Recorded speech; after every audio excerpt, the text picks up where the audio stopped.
எதற்கு இப்படி ஒரு தலைப்பில் நாம் இந்த வகுப்பு எடுக்கணும்? குறிப்பாக டீனேஜ் கேர்ள்ஸ் ஸ்டூடெண்ட்ஸ் வந்து பதில் சொல்லுங்கள். ஏன் தீன் ஃபார் டீன் அப்படிங்கிற தலைப்பில் பொதுவாக எல்லாமே நீங்கள் பயானுன்னா தொழுகை, நோன்பு, சக்காத், தக்குவா இந்த மாதிரியான விஷயங்களை வச்சு தான் நீங்கள் பயான் இதெல்லாம் அட்டன் பண்ணியிருப்பீங்க, கேட்டிருப்பீங்க. ஏன் வந்து இந்த மாதிரியான ஒரு தலைப்பில், அதுவும் குறிப்பாக காதல் அப்படிங்கக்கூடிய ஒரு தலைப்பை எடுத்து வச்சு நாம் ஏன் இதை பேசணும் அல்லது தெரிஞ்சுக்கணும்? என்ன இருக்கு? உங்கள் ஆன்சரை கொடுத்து தான் படித்து சொல்கிறேன். என்ன இருக்குது அதில்? Lack of awareness. Lack of awareness what about? எதை பற்றி நம்மளுக்கு சரியான அவேர்னஸ் இல்லை.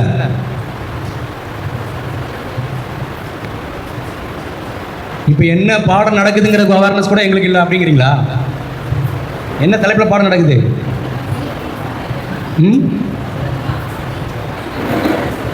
Lakh of awareness about love. அப்புறம் என்ன இருக்குது? Wrong information. நம்மளுக்கு தேவையான ஒரு உருப்படியான தகவல் அதை பற்றி எதுவும் தெரியாது. மாறாக என்ன தெரியும்? அதை பற்றி தவறான தகவல்கள் தான் அதில் இருக்குது. பிகாஸ் ஆஃப் இன்ஃப்ளூயன்ஸ் ஆஃப் சினிமாவினுடைய தாக்கம், சோசியல் மீடியாவுடைய தாக்கம் அதிகமாக இருக்கிறது காரணத்தினால சினிமாவில் காட்டுறது தான் காதல், சோசியல் மீடியாவில் பார்க்குறது தான் காதல் அப்படின்னு சொல்லிட்டு இன்றைக்கி இருக்கக்கூடிய குழந்தைகள் தவறான ஒரு புரிதலில் இருக்கிறதுனால நாம் இப்படி ஒரு சப்ஜெக்டில் ஒரு பாடம் நடத்த வேண்டிய ஒரு அவசியம் இருக்குது. சரி, இதனால் ஒரு பெரிய விஷயங்கள் என்ன ஏற்பட்டு போயிடும் அப்படின்னு சொன்னால், காதல்ங்கிற பேரில் நீங்கள் நடக்கிறதுனால நம்ம இழக்கக்கூடியது என்னென்னு பார்த்தீங்கன்னா லாஸ் ஆஃப் சோசியல் ஸ்டேட்டஸ், அப்புறம் பேரண்ட்ஸ், அப்புறம் ரிலேட்டிவ்ஸுடைய அன்பை இழந்துருவோம். லாஸ்ட்டில் கிட்டத்தட்ட அது கொலைகளில் முடிகிறத பார்க்கணும். நீங்கள் பேப்பர், டிவி, மீடியா எல்லா நியூஸ்லையும் நடக்கக்கூடிய நிறைய கொலைகளுக்கு ரிலேட்டடாக இருக்கக்கூடியது மெயினாக அந்த காதல் அப்படிங்கிற சப்ஜெக்ட். சில நேரங்களில் சூசைடும் நடக்குது. இது அனைத்துமே எதை ரிலேட்டடாக நடக்குது? காதல் சம்பந்தமாக தான் நடக்குது. ஸோ அதனால தான் அப்படி வாட் இஸ் லவ், அப்படி என்ன தான் இருக்குது, அது உண்மையிலே சினிமா சொல்கிற மாதிரி அது ஒரு புனிதமான விஷயமா, அது ரொம்ப மஸ்ட்டாக, அதுக்காக நம்ம எதை வேணாலும் திறந்துடலாமா அப்படிங்கிற விஷயத்துக்காக அதுக்கு பின்னாடி இருக்கக்கூடிய சயின்ஸ் என்ன, உளவியல் என்ன, மார்க்கம் அதை பற்றி என்ன சொல்லுது அப்படிங்கிறது தான் இன்ஷா அல்லாஹ் நம்ம இந்த வகுப்பில் பார்க்க இருக்கிறோம். பாருங்கள், கடைசியில் ஈமானை இழக்கக்கூடிய லெவல்லையும் கொண்டு போயிருக்கு. அப்புறம் கடைசி ஈமானை இழந்துட்டோன்னா எங்கே கொண்டு சேர்க்கும்? அது ஈமான் இல்லாத மூத்தா போனால் நம்மளுடைய நிலைமை என்ன? நரகம். அப்போ அவ்வளோ ஒரு மோசமான ஒரு சப்ஜெக்ட். ஆனால் நம்ம இதை குறித்து எந்த வித பேசுறதுக்கே தயங்குறோம் சொசைட்டியில். யாரும் இதை சொல்லிக் கொடுக்குறது இல்லை. ஈவன் பேரண்ட்ஸ் கூட தங்களுடைய குழந்தைங்களை இதை பற்றி டிஸ்கஸ் பண்ண மாட்டாங்க. காதல்னா ஒரு காலத்தில் அது ஒரு கெட்ட வார்த்தைன்னு சொல்லி பேசி அதை பற்றியே டிஸ்கஸ் பண்ணாது அப்படிங்கிறதுனால இந்த குழந்தைகள் என்ன ஆகுதுன்னா அதை பற்றி தவறான தகவல்கள் வேறு இடத்துலேருந்து அதை வாங்கிக்கிட்டு அதை உள்வாங்கி வேறு மாதிரி ரூட்டில் போகுது. லாஸ்ட்டில் அது போனதுக்கப்புறம் நம்ம ஐயோடா போடான்னு அதை பற்றி கவலைப்படுறோம். ஸோ அந்த குழந்தைங்களுக்கு இப்போவுமே ஒரு விழிப்புணர்வை கொடுத்துட்டோம்னா அல்லாஹ்வுடைய உதவி கொண்டு அவர்கள் அதிலேருந்து தங்களை பாதுகாத்துக் கொள்வார். உதாரணமாக பாருங்கள், நம்ம என்ன சொல்லுவோம்னா மார்க்க அறிவு இருந்துச்சுன்னா இந்த மாதிரியான தவறுகள்லாம் செய்ய மாட்டாங்க, அதனால் நம்ம வந்து மதரசாக்கு அனுப்புவோம், ஆலிமாக்கள் போத வைப்போம் அப்படின்லாம் சொல்லுவாங்க. ஆனால் இங்கே பாருங்கள், இப்போ நான் ஒரு சாம்பிளாக ஒரு சகோதரியுடைய ஃபோட்டோ காட்டுறேன். இவங்க பார்த்தீங்கன்னா ரஜப் நிஷான் ஒரு ஆலிமா, இவங்க திண்டுக்கல் மாவட்டத்தை சார்ந்தவங்க. இப்போது அவங்க பேர் வீராம்மா. ஒரு ஆலிமா முடித்த ஒரு பெண்ணே எப்படி வந்து ஒரு காதல் அப்படிங்கிற ஒரு விஷயத்தினால கவரப்பட்டு தன்னுடைய ஈமானை இழந்து போகிறாங்கன்னு சொன்னால் அப்போ அது எவ்வளோ ஒரு விபரீதமான ஒரு வீரியமான ஷைத்தானுடைய ஒரு செயல் அப்படிங்கிறது நமக்கு இன்னும் அதனுடைய புரிதலோ வீரியமோ தெரியாமல் இருக்கும். சரி, இப்போ இந்த சப்ஜெக்டில் நாங்கள் பேசும்போது இப்போ நான் கிட்டத்தட்ட தமிழ்நாடு முழுவதும் போய் ஒரு 50-55 இடங்கள்ல இந்த மாதிரி வகுப்பு எடுத்துருக்கிறேன். ஆனால் சைலண்ட்டாக இருக்கிறது இந்த வகுப்பு மட்டும்தான். எல்லாருமே ஆன்சர் பண்ணுவாங்க. ஏன் இது வந்து நீங்கள் பண்ண தயங்குறீங்கன்னு சொன்னால் இந்த சப்ஜெக்டை பற்றி இப்போ உங்கள் கூட அம்மா இருக்கலாம், சகோதரி, ரிலேட்டிவ்லாம் இருக்கலாம். இதை பற்றி நம்ம சொன்னால் ஏதாவது நம்மளை பற்றி தவறாக நினச்சிடுவாங்கன்னு தயக்கம் இருக்கலாம். ஆனால் நமக்கு தயக்கம் இருக்கக்கூடாது. நீங்கள் என்னோட இன்ட்ராக்ட் பண்ணால் தான் நீங்கள் எந்த அளவுக்கு புரிஞ்சுக்கிறீங்க அல்லது எனக்கு சரியாக உங்களுக்கு சொல்ல வைக்க தெரியுதா, புரிய வைக்க தெரியுதாங்கிறது எனக்கு தெரியும். சரியா? இப்போ பாருங்கள், நோ சைனஸ் இன் லேர்னிங் இந்த மார்க்கத்தை கற்றுக்கிறதுக்காக வந்திருக்கோம். இதில் எந்த விதமான கூச்சமும் தயக்கமும் இருக்கக்கூடாது. தயக்கம் இருக்கலாமா? கூச்சப்படாமல் இன்ஷால்லா ஆன்சர் பண்ணுங்க. கல்வி கற்றுக்கிறது. இந்த shyness and arrogant both are enemies of learning. அரகன்னா என்னது? நீங்கள் அமைதியாக இருந்தால் நான் அமைதியாக தான் இருக்கேன். அரகன்னா என்னதுமா? மைக்கு கொடுத்துருக்கீங்களா? மைக் இருக்குது. சொல்லுங்க, உங்களுக்கு தெரியாதா? Shyness and arrogant both are enemies of learning. நம்ம கல்வி கற்றுக்கிறதுக்கு இரண்டும் மிகப்பெரிய ஒரு தடையாக இருக்குது. தெரியல என்ன? ஒன்று, இப்போ நீங்கள் இருக்கக்கூடிய கூச்சப்படுறீங்க, அந்த கூச்சம் இருந்தாலும் நாம் கல்வி கற்றுக்கொள்ள மாட்டோம். அடுத்தது, எனக்கு எல்லாம் தெரியும் அப்படிங்கக்கூடிய அந்த அகம்பாவமான மனநிலை இருந்தாலும் கல்வி மண்டையில் ஏறாது. சரியா? அல்லாஹ் இடத்துல நம்ம துவா செஞ்சுட்டு அமரலாமா? அந்த அமர்வுல என்ன துவா செய்யணும்? அதுவும் அமைதி தானே? சரி. அப்புறம் நம்ம இந்த கேள்வி கேட்கும்போது நிறைய பதில்களை இன்ஷா அல்லாஹ் நீங்கள் உண்மையாக சொல்ல வேண்டியது இருக்கும், கூச்சப்படாமல் மறைக்காம. நான் என்ன சொல்கிறேன், ஸ்டூடெண்ட்ஸ்லாம் கொஞ்சம் முன்னாடி வாங்க, பேரண்ட்ஸ் பின்னாடி இருங்க, ஸ்டூடெண்ட்ஸ்லாம் கொஞ்சம் முன்னாடி வந்துருங்க. அவங்க தான் நமக்கு டார்கெட். முன்னாடி போய் பாருங்க ஸ்டூடெண்ட்ஸ்.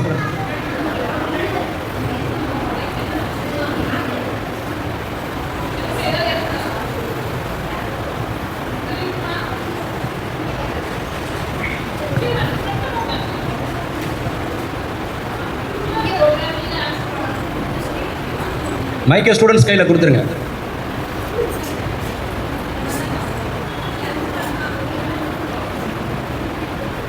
சரி. Allah is not ashamed of speaking out the truth. Allah வந்து உண்மையை பேசுவதற்கு எப்போதும் தயங்குவதே இல்லை. சரியா? இந்த பாடத்துலேயும் அப்படி தான். நான் கேள்வி கேட்டால் நீங்கள் உண்மையிலேயே உண்மையான பதிலை மட்டும்தான் சொல்லணும், தயங்கக்கூடாது, யாருக்காகவும் பயப்படக்கூடாது. இன்ஷா அல்லாஹ் தைரியமாக நீங்கள் டிஸ்கஸ் பண்ணலாம். சரி, பாருங்க, அன்னை ஆயிஷா ரலியல்லாஹு அறிவிக்கக்கூடிய ஒரு ஹதீஸை பாருங்க.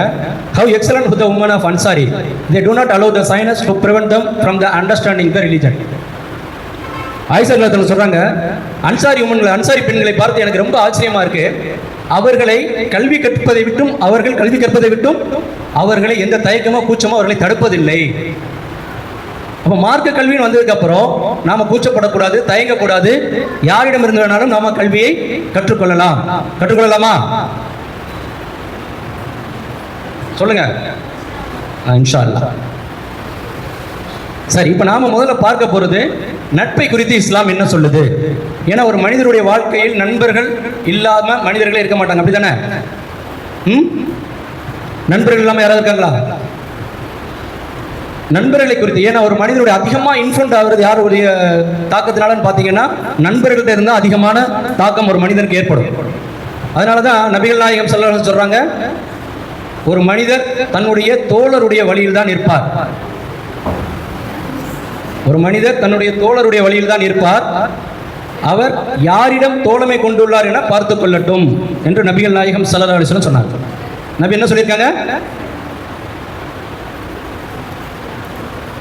ரொம்ப கஷ்டம்பா.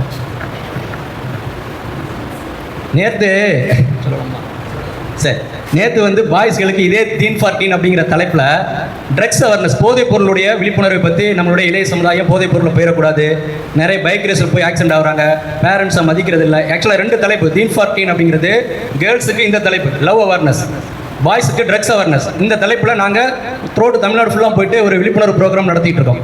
நேற்று சகோதரர்கள் ஏற்பாடு பண்ணி குழந்தைங்களை கொண்டு வந்து வச்சுருந்தாங்க. அதில் என்னன்னு எனக்கு என்ன பிரச்சனை, நான் நேற்று என்ன எடுக்க முடியாமல் பாதியில் திரும்பி போயிட்டேன். ஏன்னா எல்லாம் குட்டி பசங்களாக இருந்து பேசிக்கிட்டே இருந்தாங்க.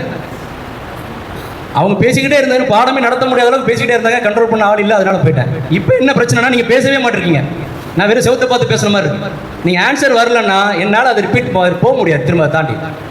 ஸோ தப்போ ரைட்டோ நீங்கள் என்ன பண்ணணும், இன்ட்ராக்ட் பண்ணணும். இது வந்து பாடம் நடத்துகிற மாதிரி பயான் இல்லை. நீங்கள் பயானுன்னா ஒரு சீடியை போட்டு இப்போ காட்டு விட்டு போயிட்டே இருக்கலாம். இது சீடியை போட்டு பார்க்குறதோ பயானை கேட்குறதோ இல்லை, இது ஒரு வகுப்பில் நடக்கக்கூடிய பாடம் போன்று.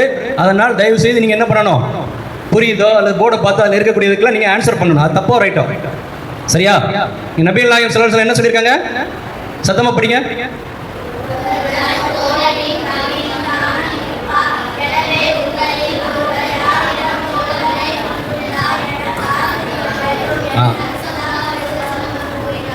மாஷா அல்லாஹ். என்ன சொல்லியிருக்காங்க நபி அதில்?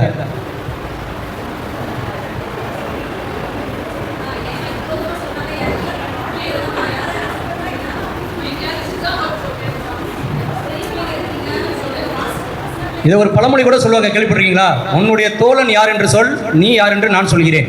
கேள்விப்பட்டிருக்கீங்களா அந்த பழமொழி? ஒருத்தனுடைய ஃப்ரெண்டு யாருன்னு சொன்னால் போதும், நாம் இவனை பற்றி சொல்லாமலே நாம் தெரிஞ்சுக்க முடியும். ஏன்னு சொன்னால் ஒரு மனிதனுடைய வாழ்க்கையில் அதிகமாக தாக்கத்தை ஏற்படுத்தக்கூடியது யார் தான்? ஃப்ரெண்ட்ஸ் தான். சரி, இப்போ உங்களுக்கு 2 பிக்சர் காட்டுவேன். ரொம்ப ரொம்ப ஃபெமிலியரான ஒரு ஹதீஸ். இது ஈஸியாக சொல்லிடலாம். இந்த ஹதீஸை இந்த பேரண்ட்ஸ் யாரும் சொல்லக்கூடாது, குழந்தைகள் தான் சொல்லணும். அவங்க சொல்கிறவங்களுக்கு இன்ஷால்லா ஒரு சின்ன ப்ரைஸ் கொடுப்பாங்க. அதாவது நோட் பண்ணி வச்சு நான் அப்புறமா கொடுத்துறேன். சரியா? இந்த பிக்சரை பார்க்கமா, உங்களுக்கு இதை பார்த்த உடனே என்ன ஹதீஸ் இதோட ரிலேட்டட் பண்ணி சொல்ல முடியுது அப்படிங்கிறத நீங்கள் சொல்லணும். குயிக்கா தெரிஞ்சவங்கள்ட்ட மைக் கொடுங்க.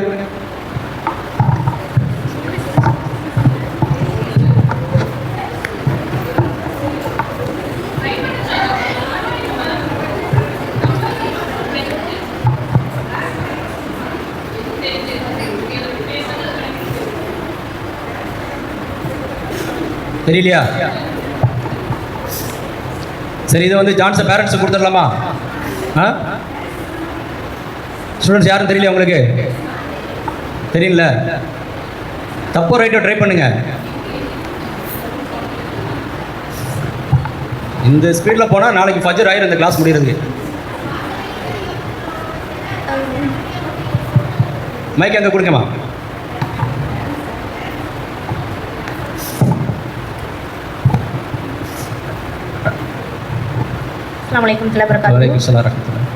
வாசனை திரவியம் கடையில் வேலை பார்த்துட்டு இருந்தால் அதனுடைய வாசனம் நம்மகிட்ட எப்போவுமே மனம் வீசிட்டே இருக்கும். இதே இது அந்த துருள் அந்த பற்றகளில் வேலை பார்க்குறேன்னா அதனுடைய புகை வாசம் அதான் நம்மகிட்ட இருக்கும். நல்ல நண்பனோட சேர்ந்தால் நல்ல பழக்கம் நம்மகிட்ட இருக்கும், தீய நண்பனோட சேர்ந்தால் தீய பழக்கம் நம்மகிட்ட இருக்கும். இதுதான் நபிகள் நாயகம் அழகான ஒரு ஓமானம் உதாரணம் மூலமாக நல்ல நட்பிற்கும் தீய நட்பிற்கும் உதாரணமாக அழகான ஒரு ஓமானத்தை சொல்லியிருக்காங்க. வாசனை திரவியம் விற்கக்கூடிய கடைகள், இப்போ ஒரு அத்தர் கடை விற்கிறதுக்கு நம்ம போனோம்னு வச்சுங்களேன், அந்த காற்றில் ஃபுல்லாக நறுமணம் கலந்துருக்கும். நம்ம ஒரு ஸ்ப்ரே அடித்து காட்டுவாங்க, ஒரு ஷாம்பிளுக்கு தடவி காட்டுவாங்க. நம்ம வாங்குறோமோ இல்லையோ அந்த காற்றில் இருக்கக்கூடிய நறுமணமே நம்ம மீது ஒட்டிக்கொள்ளும். அதே போன்று தான் நல்ல நட்பு. அவன் நம்மளுக்கு அட்வைஸ் பண்ண கூட வேணாம், அவனை பார்த்தே நம்ம இப்போ என்ன பண்ணுவோம், அவனுடைய நல்ல விஷயங்கள்லாம் கற்றுக்கொள்வோம். இதுவே தீமையான நட்பு என்பது என்னதுன்னா கொல்லப்பட்டன்னு சொல்லுவாங்க அந்த காலத்தில். இப்போ வந்து எல்லாம் வெல்டிங் ஷாப் வந்துருச்சு. அப்போ இரும்பு உருக்கிறதுக்கு துருத்தி ஏர் ப்ளாயர் வச்சு ஊதுவாங்க. அப்போ என்ன ஆகும்னா நிறைய டஸ்ட்டு கருப்பு கலரில் டஸ்ட் அந்த அட்மாஸ்பியர் காற்றுல கலந்துருக்கும். அங்கே போய் இருந்தாலே அவனும் ஃபுல்லாக டஸ்ட்டில் மூழ்கிருப்பான், போனவங்க மேலே கருப்பப்பட்டிருக்கும். அதே தான் தீய நட்பு. ஸோ நல்ல நண்பர்களை தேர்ந்தெடுத்து பழக வேண்டும் என்பதற்காக நபிகள் நாயகம் ஸல்லல்லாஹு அலைஹி வஸல்லம் அழகான ஒரு உதாரணத்தை சொல்லியிருக்காங்க. பாருங்க, நல்ல நண்பன் மற்றும் தீய நண்பனின் நிலையானது கஸ்தூரியை சுமக்கிற நிலையையும் உலைகளத்தில் உலை ஊதுகின்ற நிலையும் ஒத்திருக்கிறது. கஸ்தூரியை சுமப்பவன் ஒன்று அதை உனக்கு அன்பளிப்பாக வழங்கலாம், அல்லது நீ அவனிடமிருந்து அதை விலைக்கு வாங்கிக் கொள்ளலாம், அல்லது அதிலிருந்து நீ நறுமணத்தை பெற்றுக்கொள்ளலாம். ஆனால் உலை ஊதுபவனோ ஒன்று உன்னுடைய ஆடையை எரித்து கரித்து விடுவான், அல்லது அவனிடமிருந்து துர்வாடையை அடைந்தே தீரும் என்று நபிகள் நாயகம் ஸல்லல்லாஹு அலைஹி வஸல்லம் சொன்னார். இவ்வளோ சிம்பிளாக ஒரு சின்ன உதாரணத்தின் மூலமாக நட்பினுடைய அவசியத்தையும் அது நல்ல நண்பர்களாக இருக்க வேண்டிய அவசியத்தையும் நபிகள் நாயகம் ஸல்லல்லாஹு அலைஹி வஸல்லம் அவர்கள் நமக்கு அழகாக சுட்டி காட்டியிருக்காங்க. சரி, நம்ம கிளாஸ் டைம் என்ன சொல்லி டைம் கிளாஸ் டைம்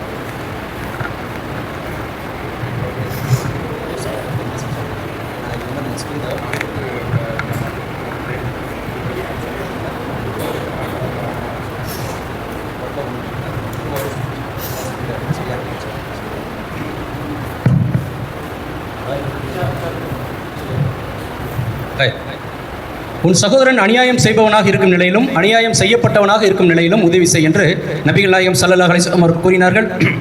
அப்போது அல்லாஹ்வின் தூதரே, அநியாயம் செய்யப்பட்டவனாக இருக்கும் நிலையில் நான் உதவி செய்வேன், ஆனால் அவன் அநியாயம் செய்யக்கூடியவனாக இருக்கும்போது எப்படி உதவுவது என்று கூறுங்கள் என்றார். அநியாயம் செய்வதிலிருந்து நீ அவனை தடுக்க வேண்டும், அதுவே அவனுக்கு நீ செய்யும் உதவி என்று நபிகள் நாயகம் ஸல்லல்லாஹு அலைஹி வஸல்லம் பதித்தார். இப்போ நம்ம ஒரு ஃப்ரெண்டோட பழகிட்டு இருக்கோம், ஃப்ரெண்டுக்கு வந்து ஒரு பாதிப்பு ஏற்படுது. இப்போ நம்ம அவனுக்கு உதவி செய்யணும், அப்படி தானே?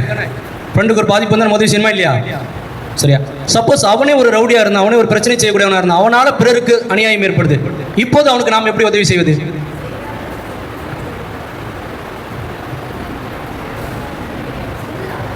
அதாவது ஒரு நண்பன் நம்மளுடைய தோழி யார் மூலியமாவது ஏதாவது மூலியமா பாதிக்கப்பட்டிருந்தால் அவளுக்கு நம்ம போய் உதவி செய்யலாம். கரெக்டா?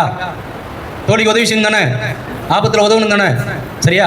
ஒரு ஒரு ஆபத்தில் அவங்களுக்கு ஒரு சோதனை ஒரு பிரச்சனை வரும்போது நம்ம உதவணும். ஆனால் அந்த தோழியே ஒரு பிரச்சனைக்குரியவர்களாக, எல்லோருக்கும் பிரச்சனை செய்யக்கூடியவர்களாக இருந்தால் அப்போதும் நம்ம அவளுக்கு உதவணும். எப்படி? அவளை தீமையிலிருந்து தீமை செய்யாதவாறு தடுக்கணும். புரியுதுங்களா? நம்ம நண்பர்களை, ஏன்னா இப்போ ஆக்சுவலாக நம்மளுக்கு இந்த கிளாஸ் 3 மணி நேரம் போகும், டைம் இல்லை. அதனால சில நேரங்களில் சில ஸ்லைடு ஸ்பீடாக போக வேண்டிய ஒரு சூழல் இருக்குது. நட்பை பற்றி சொல்கிறது அது மட்டுமே 1 மணி நேரம் ஆகும். ஸோ நம்ம நல்ல நண்பர்கள் தேர்ந்தெடுத்து பழகணும். நம்ம நண்பர்களுக்கு ஏதாவது ஒரு பாதிப்பு ஏற்பட நம்ம உதவி செய்யணும். ஒருவேளை நம்ம நண்பனே தீயவனாக இருந்தால் அவனை தீமை செய்யாமல் என்ன பண்ணணும்? தடுக்கணும். இப்படி தடுக்கும் போது 2 விஷயங்கள் ஏற்படும். ஒன்று, அந்த நண்பன் திருந்துவான், அந்த தோழி திருந்துவாள், அல்லது நம்மளுடைய நட்பை முறித்துக் கொள்வார். இவட போனா எப்ப பார் ஒரே நோய் நோயின்னு அல்லாங்கிறா, மருமங்கிறா, ஒண்ணுமே இவகிட்ட நமக்கு செட் ஆகாதுப்பா அப்படின்னு சொல்லி என்ன பண்ணுவாங்க? நம்முடைய ஃப்ரெண்ட்ஷிப்பை முடிச்சுப்பாங்க. அப்படித்தானே? அப்படி என்றால் அவள் திருந்தவில்லை அல்லது அவன் திருந்தவில்லை என்றால் அவன் தீயவனுடைய ஃப்ரெண்ட்ஷிப் நம்மளுக்கு முறியத்தான் வேண்டும். ஏன்னா முறிக்காம நம்ம அவங்க கூட இருந்தால், தீவனோட நட்பு வச்சுட்டு இருந்தா என்ன ஆகும் சொல்லுங்க? நாமளும் என்ன மாறிடுவோம்? தீமை செய்யக்கூடியவர்களாக அவன்கிட்ட இருந்து அவனுடைய தாக்கம் நம்ம இடத்துல ஒட்டிக்கொள்ளும். சரி, இப்போ நம்ம பார்க்க போறது என்னன்னு பார்த்தீங்கன்னா, யுவர் பாரடைஸ் என்ற சொர்க்கத்தினுடைய நுழைவு வாயில். யார் சொர்க்கத்தினுடைய நுழைவு வாயில்? யார்? யாரா? எனிவன்? ரொம்ப ஈஸியான கொஸ்டின் தான், சிம்பிளான கொஸ்டின். நீ அடிக்கடி பயான் எல்லாம் கேட்டு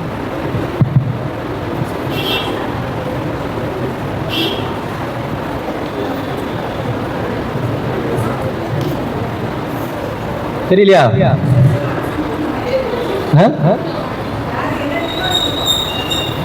சொர்க்கத்தினுடைய நுழைவாயில் யார்? உங்கள் ஒவ்வொருத்தருடைய சொர்க்கத்தின் நுழைவாயில் யாருமா? கரெக்ட் தான், சொல்லுங்க. மாஷாஅல்லாஹ். யாரு? உங்க பெற்றோர்கள். சரியா? இப்ப நிறைய பேர் சொர்க்கத்தினுடைய நுழைவு வாசல் எதுன்னு கேட்டீங்க, என்ன சொல்லிப்பீங்க? சாவி. சொர்க்கத்தினுடைய சாவி எது? தொழுகை. புரியுதுங்களா? இப்ப நம்ம தொழுகிறோம், நோன்பு வைக்கிறோம், ஜகாத் கொடுக்கிறோம், எல்லா நல்ல அமல்களையும் கரெக்டா செய்யறோம். சரியா? ஆனா பேரண்ட்ஸை மதிக்கல, பேரண்ட்ஸை நோவினை செய்யறோம். ஆனா ஒரு பக்கம் நம்ம தொழுது நோன்பு வச்சு ஜகாத் கொடுத்து நம்ம அமல்களை அதிகமா குவிச்சு வச்சிருக்கிறோம். இப்ப நம்ம சொர்க்கம் போக முடியுமா? யார் தடையா இருப்பாங்க? எது தடையா இருக்கும் நமக்கு? நாம் பெற்றோர்களுக்கு செய்த நோயினை தடையாக இருக்கும். ஏன்னு சொன்னா அல்லாஹ் அல்லாஹ்வுக்கும் தனக்கு அடுத்தபடியாக அல்லாஹ்வுடைய தூதருக்கும் அடுத்தபடியாக யாரும் அந்தஸ்துல வச்சிருக்கிறான்? பேரண்ட்ஸ். புரியுதுங்களா? அவனை என்று நீ வேறு யாரையும் வணங்கலாகாது என்றும் பெற்றோருக்கு நன்மை செய்ய வேண்டும் என்றும் உம்முடைய இறைவன் விதித்திருக்கிறான். அவ்விருவரில் ஒருவரோ அல்லது அவர்கள் இருவருமோ உம்மிடத்தில் இருந்தால், அவர்கள் முதுமை அடைந்து விட்டால் அவர்களை நோக்கி என்ன சொல்லக்கூடாது? சி உஃப் அப்படின்னு கூட சொல்லக்கூடாது. நாம இன்னைக்கு என்ன எப்படி பிஹேவ் பண்றோம் பேரண்ட்ஸ் கிட்ட? செல்ஃப் ரியலைஸ் பண்ணி பார்க்கலாமா? அவங்கள பார்த்து அல்லாஹ் என்ன சொல்றான்? சி போமா அப்படின்னு கூட சொல்லக்கூடாது அப்படிங்கிறான். ஆனா நாம இன்னைக்கு எப்படி நடந்துட்டு இருக்கோம் பேரண்ட்ஸ் கிட்ட? அப்படிதானே? நல்ல விதமா நடக்கிறோமா? அவங்க மனசு குளிர்படி நடந்திருக்கிறோமா? அப்படி இருக்கும், இப்படி இருக்கு. அப்படிதானே? சரி, அவங்க கிட்ட நம்ம அவங்க மனசு நோகும்படியாக அவர்கள் எதிர்த்து எத்தனையோ டைம் பேசியிருக்கிறோமே, இது குறித்து என்னைக்காவது நாம வருந்திருக்கிறோமா? அல்லாஹ்ட்ட பாவ மன்னிப்பு கேட்டிருக்கோமா? அதுக்காக உங்க அம்மாட்ட கேட்டிருக்கீங்களா? நீங்க அம்மாவை மனசு நோக்கடிச்சுட்டு அல்லாஹ்ட்ட போய் எப்படி கேட்க முடியும்?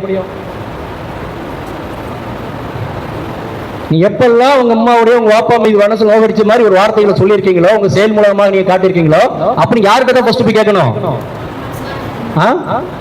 அம்மா கிட்டே வாப்பாடி கேட்கணும். சரியா? சரி, அபூ ஹுரைரா ரலியல்லாஹு அன்ஹு அறிவிக்கக்கூடிய ஒரு ஹதீஸ் பாருங்க. அல்லாஹ்வின் தூதரே, நான் அழகிய முறையில் உறவாடுவதற்கு மிகவும் அருகதையானவர் யார் என்று கேட்டேன். நபிகள் நாயகம் ஸல்லல்லாஹு அலைஹி வஸல்லம் அவர்கள் உன் தாய் என்றார்கள். அடுத்தது யார் என்று கேட்டேன், உன்னுடைய தாய். பிறகு யார் என்று கேட்டேன், உன்னுடைய தாய். அதுக்கு பிறகுதான் யார் வர்றாங்க? அப்போ இஸ்லாம் அல்லாஹ்வுடைய தூதர் ஒரு தாய்க்கு 3 மடங்கு அந்தஸ்து அதிகப்படுத்தி கொடுத்துருக்காங்க தந்தையை விட. சரியா? நாம யாருக்கு தான் அதிகமா பணிவிடை செய்யணும், கட்டுப்படணும், நன்றி உடையவர்களா இருக்கணும். நாம இப்ப யாருக்கு இருக்கோம்? நம்ம யாருக்கெல்லாம் இருக்குங்கிறத பின்னாடி பார்ப்போம் இன்ஷா அல்லாஹ். சரியா?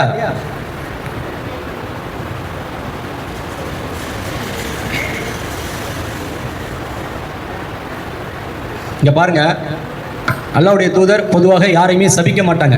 முடிந்த அளவிற்கு எல்லோரையும் மன்னித்து அரவணைத்து கொண்டு போகக்கூடிய நபிகள் நாயகம் ஸல்லல்லாஹு அலைஹி வஸல்லம் அவர்கள் ஒரு புனிதமான மாதத்தில் புனிதமான நேரத்தில் ஜும்மாவுடைய தொழுகையின் போது மெம்பரில் ஏறும்போது 3 முறை ஆமீன் சொன்னாங்க. எந்த விஷயத்துக்கு தெரியலையா? தெரியுமா? அந்த ஹதீஸ் கேள்விப்பட்டிருக்கீங்களா? 3 முறை.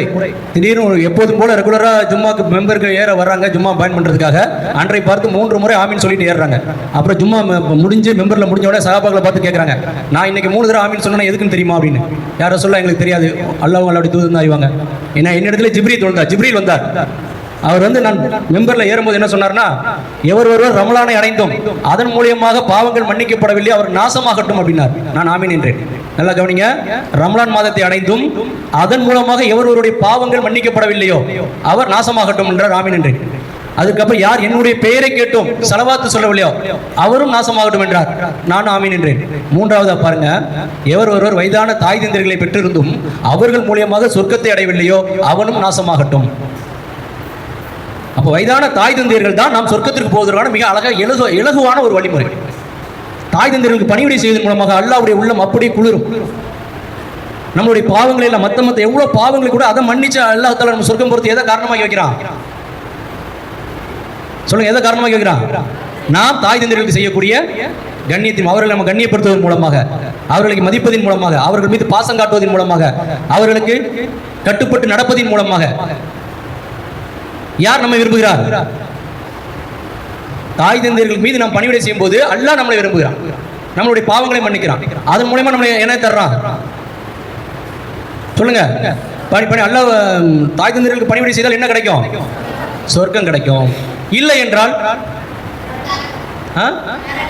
அல்லாஹ்வுடைய தூதருடைய சாபத்திற்கு ஆளாகும். அல்லாஹ்வுடைய தூதரும் ஜிப்ரீல் அலைஹிஸ்ஸலாத்துடைய சாபத்திற்கும் ஆளாகும். இதுல இருந்து மோட்சம் கிடைக்குமா? விமோசனம் கிடைக்குமா? அல்லாஹ் நம்ம எல்லோரையும் பாதுகாக்கணும். தாய் தந்தையருடைய மனசு நோகும்படி ஒரு சிறு வார்த்தையை கூட சொல்லிடக்கூடாது. இன்ஷா அல்லாஹ் இனிமேல் அப்படி பாதுகாக்கலாமா?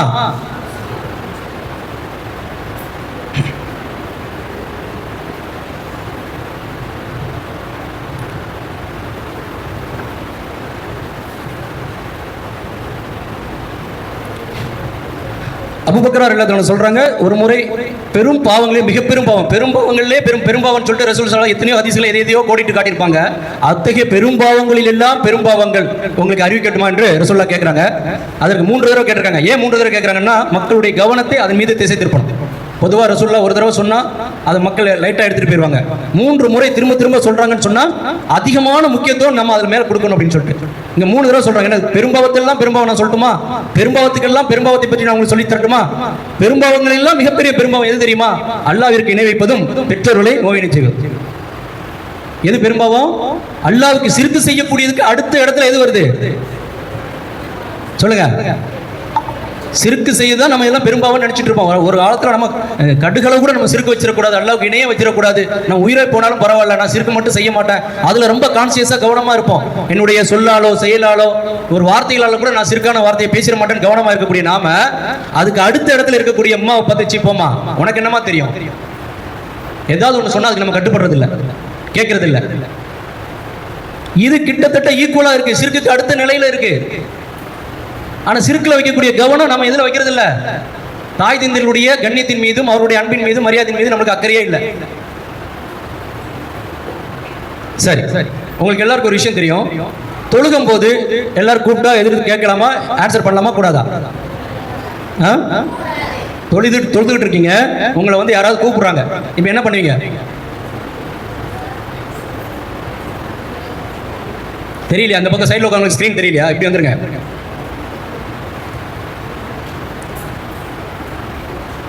தொழுதுகிட்டு இருக்கும்போது யாராவது கூப்பிட்டாங்கன்னா என்ன பண்ணணும்?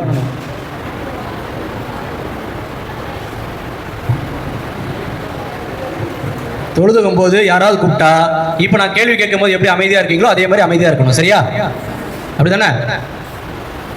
தொழுதுக்கும் போது என்ன அப்படின்னு சொல்லி கேட்டு, ஆனா தொழுகையில கூப்பிட்டா உடனே என்னன்னு கேட்டக்கூடாது, உண்மையிலே அமைதியா தான் இருக்கணும். ஆனா ஒரே ஒரு நபர் கூப்பிட்டால் மட்டும் ஆன்சர் பண்ணணும். யார் அது? யாரு? தாய். இது எங்கேருந்து எடுக்கிறோம் இந்த சட்டத்தை அல்லது இந்த உடைய செய்தியை? நம்ம எங்கேருந்து எடுக்கிறோம்னா, நபிகள் நாயகம் ஸல்லல்லாஹு அலைஹி வஸல்லம் முன்னாடி ஒரு காலத்தில் சூரஜ் அப்படின்னு சொல்லக்கூடிய ஒரு மனிதர், அவர் எப்படிப்பட்ட மனிதர் என்று சொன்னால், அல்லாஹ்வுடைய திக்ரிலே மூழ்கி இருக்கக்கூடியவர், உலக விஷயங்களை விட்டு விலகி எப்போது பார்த்தாலும் அல்லாஹ்வை வணங்கி கொண்டு திக்ர் செய்து கொண்டே இருக்கக்கூடிய ஒரு நல்ல மனிதர். ஊரே அவரை மதிச்சுக்கிட்டு இருக்கு. அப்படிப்பட்ட ஒரு மனிதர் என்ன பண்றாருன்னா, ஒரு முறை தொழுதுகிட்டு இருக்கும்போது அவங்க அம்மா வந்து கூப்பிடுறாங்க அவர் பேரை சொல்லி. இவர் தொழுதுட்டு இருக்கிறதுனால என்னன்னு கேட்கல. ஒரு தடவை கூப்பிடுறாங்க, 2 தடவை கூப்பிடுறாங்க, 3 தடவை கூப்பிடுறாங்க. இவர் என்ன நினைக்கிறார்? அல்லாவே நான் தொழுதுட்டு இருக்கேன், இந்த நேரம் பார்த்து எங்க அம்மா கூப்பிட்டு வர்றாங்களே அப்படின்றாங்க. இதெல்லாம் நல்லா கவனிங்க, பேரண்ட்ஸுக்கும் ஒரு முக்கியமான படிப்பினை இருக்கு. அப்போ 3 தடவை அவங்க சொல்லி கேட்கறதுனால அந்த அம்மாவுக்கு தெரியல தான் புள்ள உள்ள நின்று தொழுதுட்டு இருக்குதுன்னு சொல்லி. நம்ம கூப்பிட என்னன்னு கேட்க மாட்டேங்கான கோபத்துல ஒரு சாபம் விட்டுட்டு போயிடுவாங்க. என்ன சாபம் அப்படின்னு சொன்னா, நீ மரணிப்பதற்கு முன்பாக நீ இப்ப எவ்வளவு நல்ல பேர் எடுத்திருக்க அந்த ஊர்ல, மிகப்பெரிய ஒரு வணக்கசாலி, மிகப்பெரிய ஒரு ஆப்து அப்படின்னு சொல்லி பணக்கிறது ஊரே உன்னை மதிக்குது இல்லையா? ஆனால் இப்படிப்பட்ட நீ ஒரு விபச்சாரியினுடைய முகத்தில் முழிக்காமல், ஒரு விபச்சாரம் செய்துவிட்ட ஒரு குற்றவாளி என்ற ஒரு அவப்பெயர் உனக்கு ஏற்படாமல் உனக்கு மரணம் வரக்கூடாது அப்படின்னு சொல்லிட்டு சாபம் விட்டு போயிடுவாங்க. இது நடந்து கொஞ்ச நாள் ஆயிரும். அந்த ஊர்ல இருக்கக்கூடிய விபச்சார தொழில் செய்யக்கூடிய ஒரு பெண்மணி வந்து தவறான நோக்கத்தோடு அந்த மனிதரை அணுகுவார். அவர் அல்லாஹ்வுடைய அச்சத்தின் காரணமாக அந்த தவறை செய்ய மாட்டார். ஆனாலும் அந்த பெண்மணி போய் ஊர்ல ஆடு மேய்க்கக்கூடிய ஒரு ஆட்டு இடையனோடு தவறு செய்து ஒரு குழந்தையை உண்டாயிட்டு வந்து, இந்த குழந்தைக்கு இந்த சூரஜ் தான் காரணம் அப்படின்னு சொல்லிட்டு ஊர்ல சொல்லிடுவாங்க. ஊர் மக்கள் எல்லாம் சேர்ந்து அவரை திட்டு ஏசி, இந்த மாதிரி உன் மேலே எவ்வளோ மரியாதை வச்சிருந்தா, நீ இப்படி ஒரு தப்பான காரியத்தை பண்ணிட்டேன்னு சொல்லிட்டு அவரை ரொம்ப இன்சல்ட் பண்ணுவாங்க. அப்போ அவர் வந்து துவா செய்வார், பிறந்த குழந்தை பேசும். இஸ்லாமிய வரலாற்றில் குழந்தை பேசிய சந்தர்ப்பங்கள் மிக சொற்பமான சந்தர்ப்பங்கள். வேற ஏதாவது ஒரு சந்தர்ப்பம் ஞாபகம் வருதா? மாஷா அல்லா, ஈசா நபி பேசக்கூடிய ஒரு சந்தர்ப்பம். அதே போன்ற ஒரு சந்தர்ப்பம், இந்த பிறந்த குழந்தை பேசும், என்னுடைய தந்தை இவர் அல்ல, அதுவும் அந்த ஆட்டு இடையன் தான் என்று. அதனால் அவர் மீண்டும் அந்த ஊர்ல நல்ல மதிப்பை பெற்று பழையபடி வாழ ஆரம்பித்தார். இங்கேருந்து நமக்கு கிடைக்கக்கூடிய படிப்பனை என்ன என்று சொன்னால், தாயினுடைய சாபத்திற்கு ஆளானார். ஆனால் அவர் தாய் கூடும்போது என்னன்னு கேட்கல, அப்படித்தானே? எதனால கேட்கல? நம்ம மாதிரி போன் நோண்டிட்டு இருந்தாங்களா? தாய் அம்மா கூப்பிடும்போது டிவி பார்த்துட்டு இருந்தாரா? இல்ல வீணான பொழுதுபோக்குல இருந்தாரா? தாய் கூப்பிடும்போது நெக்லெக்ட் பண்றதுக்கு என்ன பண்ணிட்டு இருந்தாரு? தொழுதுகிட்டு இருந்தார். அப்ப தொழுகை இல்லாத மற்ற நேரங்களில் எல்லாம் அந்த தாய்க்கு அவர் பணிவிடை செய்யக்கூடியவராக இருந்தவர் தான். தொழுத காரணத்தினால் அவர் என்னன்னு கேட்கல. அந்த சந்தர்ப்பத்தில் கூட அல்லாஹ் வந்து தாய்க்கு நீ மரியாதை கொடுக்கணும் அவர் மேல கோவப்படுறான். அல்லாஹ் கோவப்பட்டதின் காரணமாகத்தான் அப்படிப்பட்ட ஒரு சிறந்த மனிதருக்கு கூட அந்த அவப்பேரை தற்காலிகமாக ஏற்படக்கூடிய ஒரு சூழல் உண்டாச்சு. இதுல இருந்து நம்ம பேரண்ட்ஸ் என்ன புரிஞ்சுக்கணும்னா, எந்த சந்தர்ப்பத்திலும் நம்ம குழந்தைகளை சபித்து விடக்கூடாது. தாய் தந்தருடைய சாபம் அல்லாஹ்வினுடைய துஆவாக ஏற்றுக்கொள்ளப்பட்டால் பாதிக்கப்பட போறது யார் தான்? யாரு? பிள்ளைகள். என்னதான் பிள்ளைகள் சேட்டை பண்ணாலும் அறியாமல் செய்தாலும் அது நம்மளுடைய குழந்தைகள். அதுக்கெல்லாம் தேவையில்லாத வார்த்தைகளை விட்டு சில நேரங்களில் கோபத்தின் உச்சத்தில் போய் நீ நாசமா போ, அப்படி போ, இப்படி போட்டு குழந்தைகளை சபிச்சிடறோம். இதனால் பாதிக்கப்பட போகிறது நம்மளுடைய குழந்தைகள் தான் அப்படிங்கிறத கொஞ்சம் கவனத்தில் வச்சு குழந்தைகளை எப்போதும் சபிக்கக்கூடாது. அதே நேரத்தில் குழந்தைங்களுக்கு இதில் இருக்கக்கூடிய படிப்பினை என்ன? தொழுகும்போது அம்மா கூப்பிட்டாலும் என்னென்ன கேட்கணும்னு சொல்லியிருக்கும் போது நாம வீணா டிவி பார்த்துட்டு இருக்கோம், அரட்டை அடிச்சுட்டு இருக்கோம், போன் பார்த்துட்டு இருக்கோம். இந்த சந்தர்ப்பத்தில் அம்மா கூப்பிட்டா கூட நம்ம என்ன பண்றது இல்லை, என்னன்னு கேட்கறது இல்லை. இப்ப அல்லாஹ் நம்மள விரும்புவானா கோவப்படுவானா? கோவப்படுவான். அல்லாஹ் அதுல இருந்து நம்மளை பாதுகாக்க. இனிமேல இருந்து கூப்பிட்டோம்னா என்னன்னு கேட்கலாமா? உடனே ஒபே பண்ணணும். சரியா? இப்ப பாருங்க, தாய்ப்பாசம் அப்படிங்கிறது நமக்கு மட்டுமல்ல, மனித இனத்திற்கு மட்டுமல்ல, பறவைகள் விலங்குகள்கிட்ட கூட வந்து தாய்ப்பாசம் அந்த அளவிற்கு அதிகமா அல்லாஹ் தஆலா படைச்சு வச்சிருக்கிறான். உதாரணத்துக்கு நம்ம சில வீடியோக்களை இப்ப நம்ம பார்ப்போம்.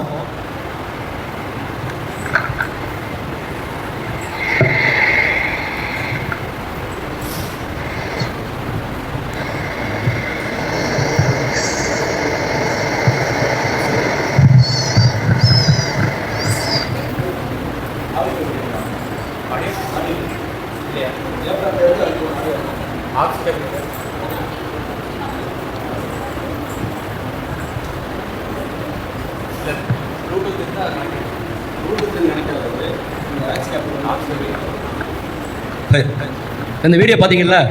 வீடியோல என்ன தெரிஞ்சது? வீடியோவாவது தெரியுதா? பாக்குறீங்களா? அதுல என்ன தெரியுது? பார்க்கலையா? சரி, நான் ரிப்பீட் பண்றேன்.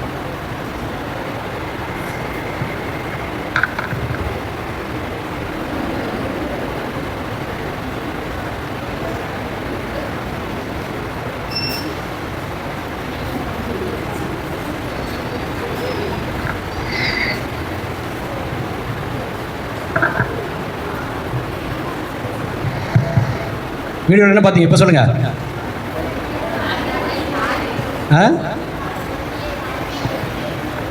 ஒரு பூனை இருக்கு, தாய் பூனை இருக்கு, ஒரு குட்டி பூனை இருக்கு, அப்படிதானே? தாய் பூனை என்ன பண்ணுது? என் பின்னாடியே வா அப்படின்னு சொல்லி கூப்பிடுது. இது உங்களை மாதிரி அடம் பிடிக்குது, போக மாட்டேன் அப்படிங்குது. அப்ப என்ன பண்ணுது? ஒரு அடி போடுது, அப்படிதானே? ஃபர்ஸ்ட் அடியை பிடிச்சி கவிட்டு போகுது. இப்போ அந்த தாய் பூனை குட்டியை அடிச்சதுக்கு காரணம் என்ன? குட்டி அடம் பிடிச்சது இல்லையா? அடம் பிடிச்சா அப்படி விட்டுட்டு போயிட வேண்டியதானே? ஏன் அடிச்சு கவிட்டு கொண்டு போனோம்? பாசம் இருக்குது. அந்த தாய் பூனைக்கு தான் தெரியும், நம்ம தனியாக விட்டுட்டு போனால் அந்த குட்டி ஆபத்தில் மாட்டிக்கும், யாராவது நாயோ ஏதோ வந்து அதை கவிட்டு போயிடலாம். ஆனால் அந்த குட்டிக்கு தெரியாது தன்னை எவ்வளோ ஆபத்து சூழ்ந்திருக்க உலகத்தில் நம்ம வாழ்கிறோம் அப்படிங்கிறது யாருக்கு தெரியாது? அந்த குழந்தைக்கு தெரியாது. தாய் தகப்பனுக்கு தான் தெரியும். குழந்தை ஒரு ஆபத்தான சூழ்நிலையில் வளருது, அதனால தான் உங்களுக்கு அட்வைஸ் பண்ணுவாங்க, நீங்கள் அங்கே செய்யாத, இதை போகாத, இங்கே வா, அங்கே செய், இதை செய்யிட்டு. நாம் கேட்காத போது அவர்கள் நம்ம மீது இருக்கக்கூடிய அன்பின் அக்கறையின் காரணமாகத்தான் சொல்லி கேட்காத போது அடித்து திருத்துவார்கள். அப்படித்தானே? அப்போ தாய் தந்தை நம்ம திட்டுறதோ அடிக்கிறதோ எதற்காக? நம்ம மீது உள்ள அன்பின் அக்கறையின் காரணமாக தான். சரியா? அடுத்ததுக்கு பாருங்க.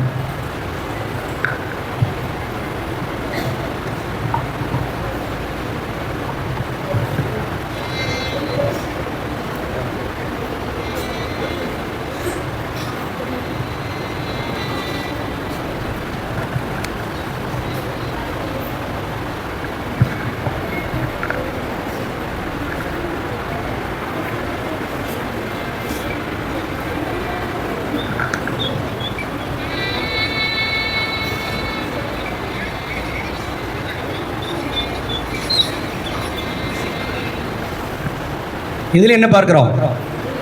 அந்த கோழி தன் குஞ்சுகள்லாம் ஸ்கூலுக்கு கூட்டு போகுது. எங்கே கூட்டு போகுது? எங்கே கூட்டு போகுது? எந்த ஸ்கூலுக்கு கூட்டு போகுது? சரி, ஏதோ ஒரு ஸ்கூலுக்கு கூட்டு போகுது. சரியா? எல்லா குஞ்சும் போது ஒரு குஞ்சு மட்டும் போக மாட்டேன்னு அடம் பிடிக்குது. எனக்கு மேக்ஸ் பிடிக்காது, அங்கே போனால் மேக்ஸ் ஹோம்ஒர்க்காக தராங்க அப்படின்னு சொல்லி. அப்படி தானே? அதனால் படிக்காமல் ஸ்கூலுக்கு போக மாட்டோம், நீ படிக்காத தற்கூரி ஆயிடுவிய. இன்றைக்கி தமிழ்நாட்டில் தற்கூரிகள் அதிகமானதுனால தான் நாட்டு சூழலே மாறி போச்சு. சரியா? அப்போது அந்த மாதிரி தற்கூரி ஆயிடக்கூடாது அப்படிங்கிறதுக்காக அடிச்சு நீ கூட வா. ஏன்னா குஞ்சை விட்டுட்டு போனா அந்த குஞ்சுக்கு பாதுகாப்பு இல்லை. அப்ப அந்த குஞ்சை அடிக்கிறது எதனால?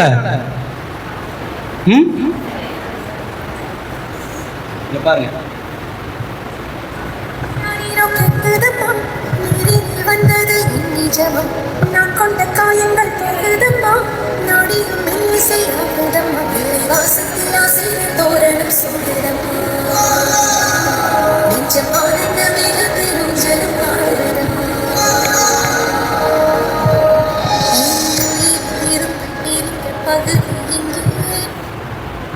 இதில் பாருங்க, ஒரு பறவையினுடைய பொந்துக்குள்ள ஒரு குஞ்சை வச்சிருக்கு, தன்னுடைய குஞ்சை வச்சுட்டு இருக்கு. அதை வந்து பாம்பு வந்து கொத்த வருது. பாம்பு வந்து அந்த குஞ்சை முழுங்க வருது. இந்த தாய் பறவைக்கு தெரியும், நாம அந்த பாம்போடு சண்டை போட்டால் கண்டிப்பாக நாம செத்து போகணும்னு தெரியும். அப்படி தானே? பாம்போடு சண்டை போட்டால் யார் ஜெயிப்பாங்க? பாம்பு தான் ஜெயிக்கும். இது தாய் பறவைக்கு தெரியுமா தெரியாதா? தெரிந்து இருந்தும் தன் குஞ்சை காப்பாற்றுவதற்காக என்ன வேணா நீ கொண்டுக்கோ, என்ன வேணா நீ சாப்பிட்டுக்கோ, என் குஞ்சை விட்டுடு அப்படின்னு சொல்லி தாய் தன் குஞ்சுக்காக தன்னையே சாக்ரிஃபைஸ் பண்ற. இதுதான் தாய். பார்க்குறோமா இல்லையா? பார்த்தீங்களா? புரியுதா இந்த வீடியோ?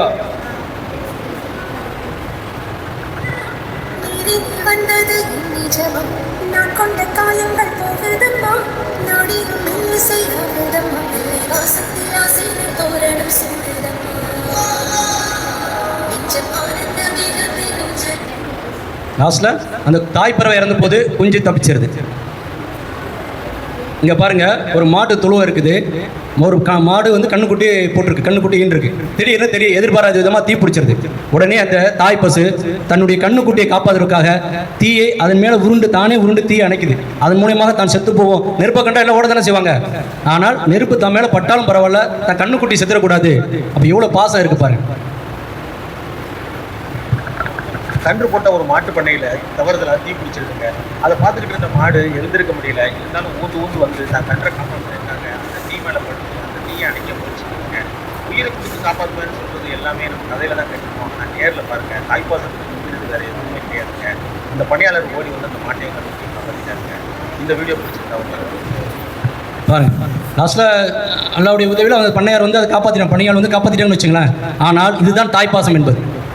தன் குழந்தைகளுக்கோ பிள்ளைகளுக்கோ ஒரு சிறு ஆபத்து என்று சொன்னால் ஒரு தாயோ தந்தையோ தன்னுடைய எதை பற்றியுமே யோசிக்க மாட்டாங்க. எதை இழந்தாவது, தன்னுடைய உயிரை இழந்தாவது தன் குழந்தைய நல்லா இருக்கணும், தன் குழந்தையை காப்பாற்றணும்னு நினைப்பாங்க. ஆனால் அப்படிப்பட்ட தாய் தந்தையை பார்த்து நம்ம என்ன சொல்கிறோம்? சீப்போமா, ஈஸியாக லெஃப்ட் ஹேண்டை ட்ரீட் பண்ணிட்டு போயிட்டே இருக்கிறோம். எவ்வளோ ஒரு நன்றி கிட்டத்தனமாக இருக்கிற மாதிரி. மனிதன் மிக மிக நன்றி கிட்டவனாக இருக்கிறாங்கிறது அல்லாவுக்கு நன்றி உடையவனா மட்டும் இல்லை, தாய் தந்தையருக்கும் நன்றி உடையவனா இருக்கு. இதில் பாருங்க, நாய்க்கு இருக்கக்கூடிய தாய்ப்பாசம் பாருங்க. தட்டில் கொஞ்சம் தான் உணவு இருக்குது. எங்கே நாம முழுசாக சாப்பிட்டா குழந்தைகளுக்கு கிடைக்காம போயிருமோன்னு சொல்லிட்டு சாப்பிட்ற மாதிரி ஆக்ட் பண்ணுது, குட்டியை சாப்பிட வைக்குது.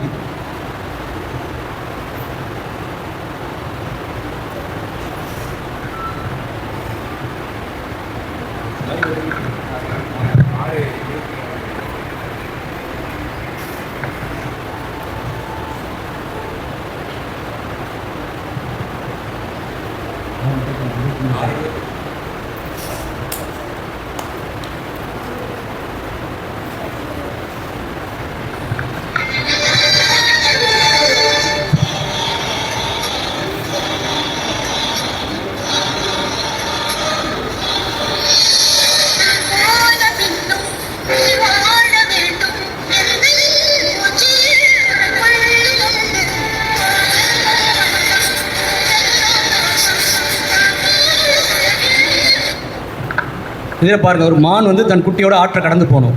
ஆனால் அந்த ஆற்றுக்குள்ளே முதலைகள் இருக்குது. குட்டிக்கு இறங்கி போயிட்டு இருக்கும்போது ஒரு முதலை அதை நோக்கி சாப்பிட்றதுக்காக வருது. இந்த தாய்மான் அங்கேருந்து பார்க்குது. உடனே அது ஒரு முடிவு எடுக்குது, இந்த மானை எப்படியா டைவர்ட் பண்ணணும், இந்த முதலை எப்படியா டைவர்ட் பண்ணணும் அப்படின்னு சொல்லி முதலைக்கிட்ட தன்னுடைய அதை நோக்கி போகுது. நீ என்ன வேணால் சாப்பிட்டுக்கோ, என் குழந்தைய விட்டுரு அப்படின்னு. கடைசியாக அந்த அந்த மான் குட்டி வந்து தப்பிச்சு கரையேறி போயிடுது. இந்த முதலை வந்து மானை கவிடுது. இது சாகும்போது கூட தன் குட்டி மேலே ஏறிடுச்சா அப்படின்னு பார்த்துக்கிட்டே செத்து போகுது. ஸோ மிருகங்களுக்கு கூட தாய்ப்பாசம் இருக்குது.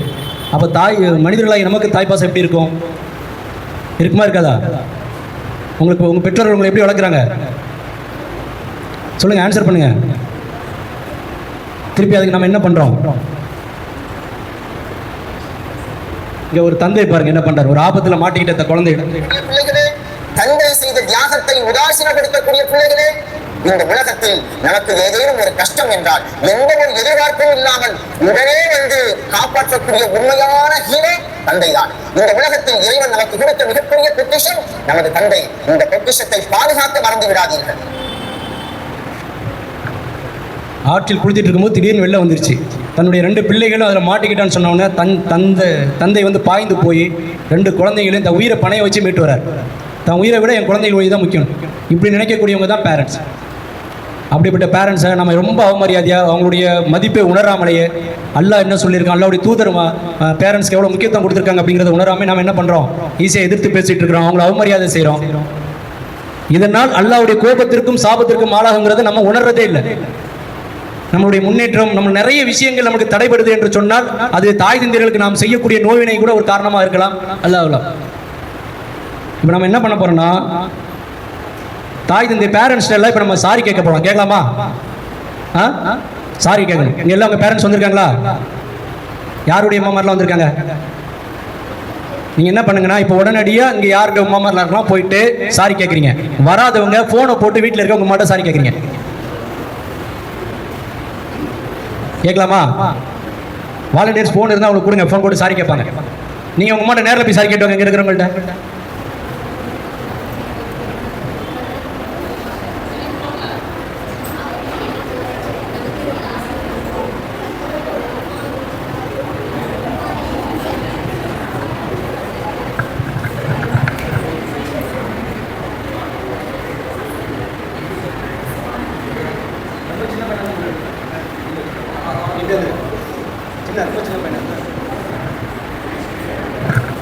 ஃபோன் இருந்தால் கொடுங்க, வாலண்டியர்ஸ் அவங்களுக்கு கொடுங்க, உங்கள் அம்மாட்ட ஃபோன் போட்டு சாரி கேட்பாங்க.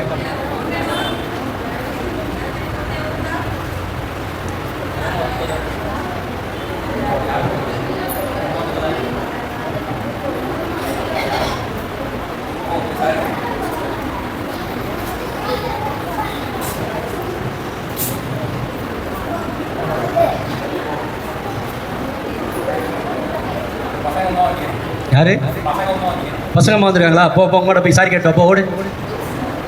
ஓ ஒயரை தட்டி விட்டாத. போ போ உங்கள்கிட்ட போய் சாரி கேட்டோம்.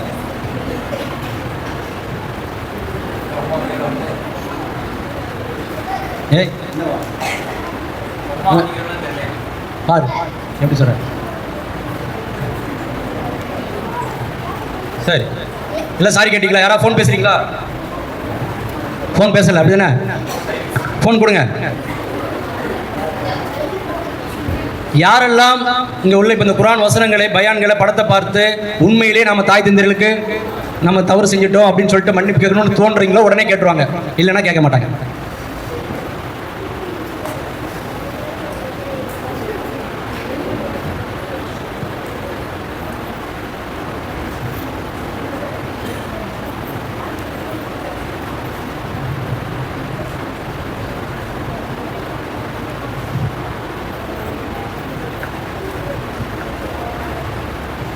இந்த படத்தில் ஒரு பிக்சர் தெரியுது. என்ன பழம் தெரியுமா? என்னது? முழு நெல்லிக்காய். எப்படிமா? என்ன இது? முழு நெல்லிக்காய். சரியா? இது யாரெல்லாம் சாப்பிட்ருக்கீங்களா? சாப்பிட்டவங்களா கை தூக்குங்க. எப்படி இருக்கும் அது டேஸ்ட்டு? இனிப்பாக இருக்குமா? புளிப்பாக இருக்குன்னு சொல்கிறவங்களா கை தூக்குங்க. இனிப்பாக இருக்குன்னு சொல்கிறவங்களா? ரெண்டும் கலந்து இருக்குமா? ஆக்சுவலாக நீங்கள் முதல்ல நெல்லிக்காய் சாப்பிடும்போது ஃபர்ஸ்ட் வந்து அது புளிக்கும், அப்படி தானே? பிடிச்சி அதை சாப்பிட்டு முடிச்சு தண்ணி குடிச்சிருக்கீங்களா? அப்போ என்ன இருக்கும்? இனிக்கும். கசக்குமா? இனிக்கும். சரியா? அதாவது பழமொழி சொல்லுவாங்க, என்ன சொல்லுவாங்க? முழு நெல்லிக்காயும் மூத்தோர் சொல்லும் முன்னே கசக்கும் பின்னே இனிக்கும். கேள்விப்பட்டிருக்கீங்களா அந்த பழமொழி? நீங்க குழந்தைங்களுக்கு பழமொழினால என்னன்னு தெரியும்? பழமொழினா என்ன தெரியுமா? என்னது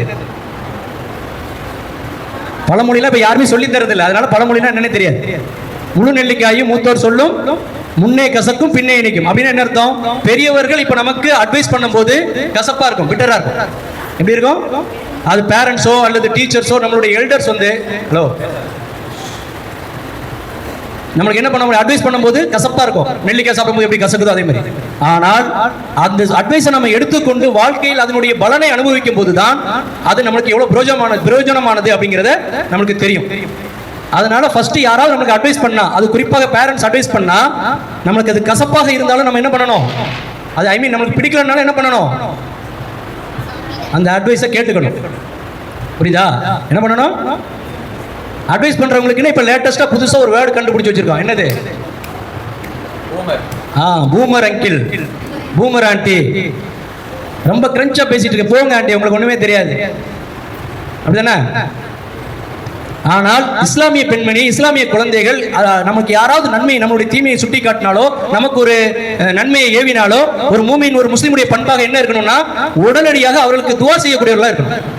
பரவாயில்ல, என்ன ஒரு தீமையிலேருந்து நீ என்னை காப்பாத்திட்ட, அல்லாஹ்வுடைய அச்சத்தை என்னை கூட்டிட்ட, எனக்கு ஈமானை நினைவு ஊட்டிட்ட, உனக்காக நான் அல்லாஹ்விடத்துல துவா செய்யறேன், நம்ம அவருக்கு நன்றி செலுத்தக்கூடியவர்களாக இருக்கணும். ஆனா நமக்கு இன்னைக்கு எப்படி இருக்குது நம்மளுடைய பண்பு? யாராவது அட்வைஸ் பண்ணா அடுத்த தடவை அவங்க பக்கமே போறதில்ல. லீவில் போய் நம்ம மாமா வீட்டில் போய் இருந்துட்டு வாயாமா, அங்கெல்லாம் நான் போக மாட்டேன், எப்போ பாரு ஏதாவது தொண்ணு சொல்லிகிட்டே இருப்பாங்க. இல்லை அந்த மருசாவுக்கு போயிட்டு வாங்க, அங்கே உஸ்தாத் ஏதாவது எனக்கு அட்வைஸ் பண்ணிக்கிட்டே இருப்பாங்க. அட்வைஸ்னாலே நமக்கு என்னவா இருக்கு? இப்போ கசக்குது. ஆனால் பெரியவர்களுடைய அட்வைஸ் என்பது அவர்களுடைய அனுபவம், அவர்கள் அறிந்து கொண்டது, பட்டறிந்து கொண்டது, தெரிந்து அறிந்து கொண்டது, அவர்களுடைய அனுபவத்தை. நாம் இந்த தப்பு செஞ்சு அந்த மாதிரி நம்ம ஒரு விளைவை சந்திச்சிட்டோம், நம்ம குழந்தை அந்த மாதிரி பற்றக்கூடாது. அவர்கள் நம்ம மீது உள்ள அன்பின் காரணமாக, அக்கறையின் காரணமாக நமக்கு அட்வைஸ் பண்றாங்க, எச்சரிக்கை செய்யறாங்க. அது நமக்கு பிடிக்குதோ பிடிக்கலையோ, புரியுதோ புரியலையோ, என்ன பண்ணணும்? அந்த அட்வைஸை, பெரியவர்கள் சொல்லக்கூடிய அட்வைஸை கேட்கணும். கேட்கலாமா? நாம இவ்வளவு நேரம் பார்த்தோம், சில வீடியோக்கள்லாம் பார்த்தோம். தாய் பாசம் எப்படிப்பட்டது? தன் குழந்தையை காப்பதற்காக தன்னுடைய உயிரை கூட துச்சமான மதித்து செயல்படக்கூடிய தாய் பாசத்தினுடைய அருமையை பார்த்தோம். அதே விலங்கிலிருந்து, ஒரு பறவையிலிருந்து ஒரு உதாரணத்தை பார்க்க போகிறோம். பிள்ளை பாசம் எப்படிப்பட்டதா இருக்கு? இப்போ பாருங்க, மனிதர்கள்ட்ட கூட இந்த பாசம் இல்லை.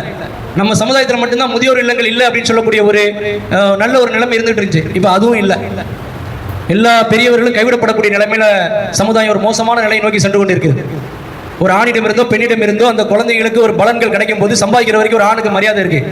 சம்பாதிக்க முடிஞ்சு ரிட்டையர் ஆயிட்டானா அந்த ஆணுக்கு மரியாதை இல்லை, அல்லது அந்த பெண்மணிக்கு மரியாதை இல்லாதக்கூடிய முதியோர்களுக்கு மரியாதை செய்யக்கூடிய ஒரு சூழல்ல நம்ம சமுதாயத்தை வர்றதை பார்க்கிறோம். ஆனா இங்க பாருங்க, ஒரு தாய் பறவை சுயமாக இறை தேட முடியல.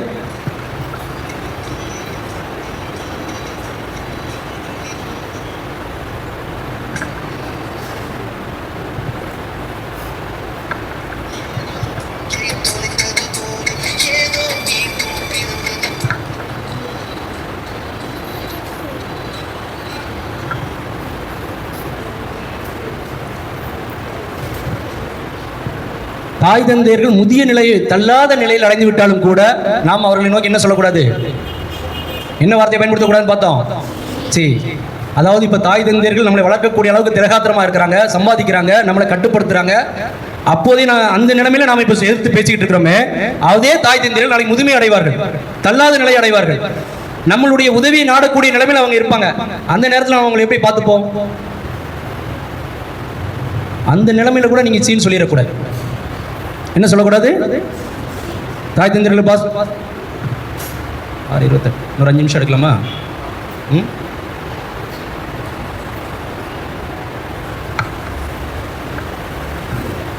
சாரி கேட்டீங்க இல்லையா?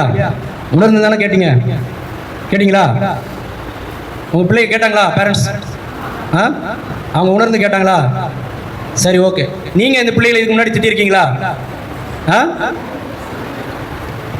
திட்டிருப்பீங்கல்ல? சபிச்சிருக்கீங்களா? இல்ல.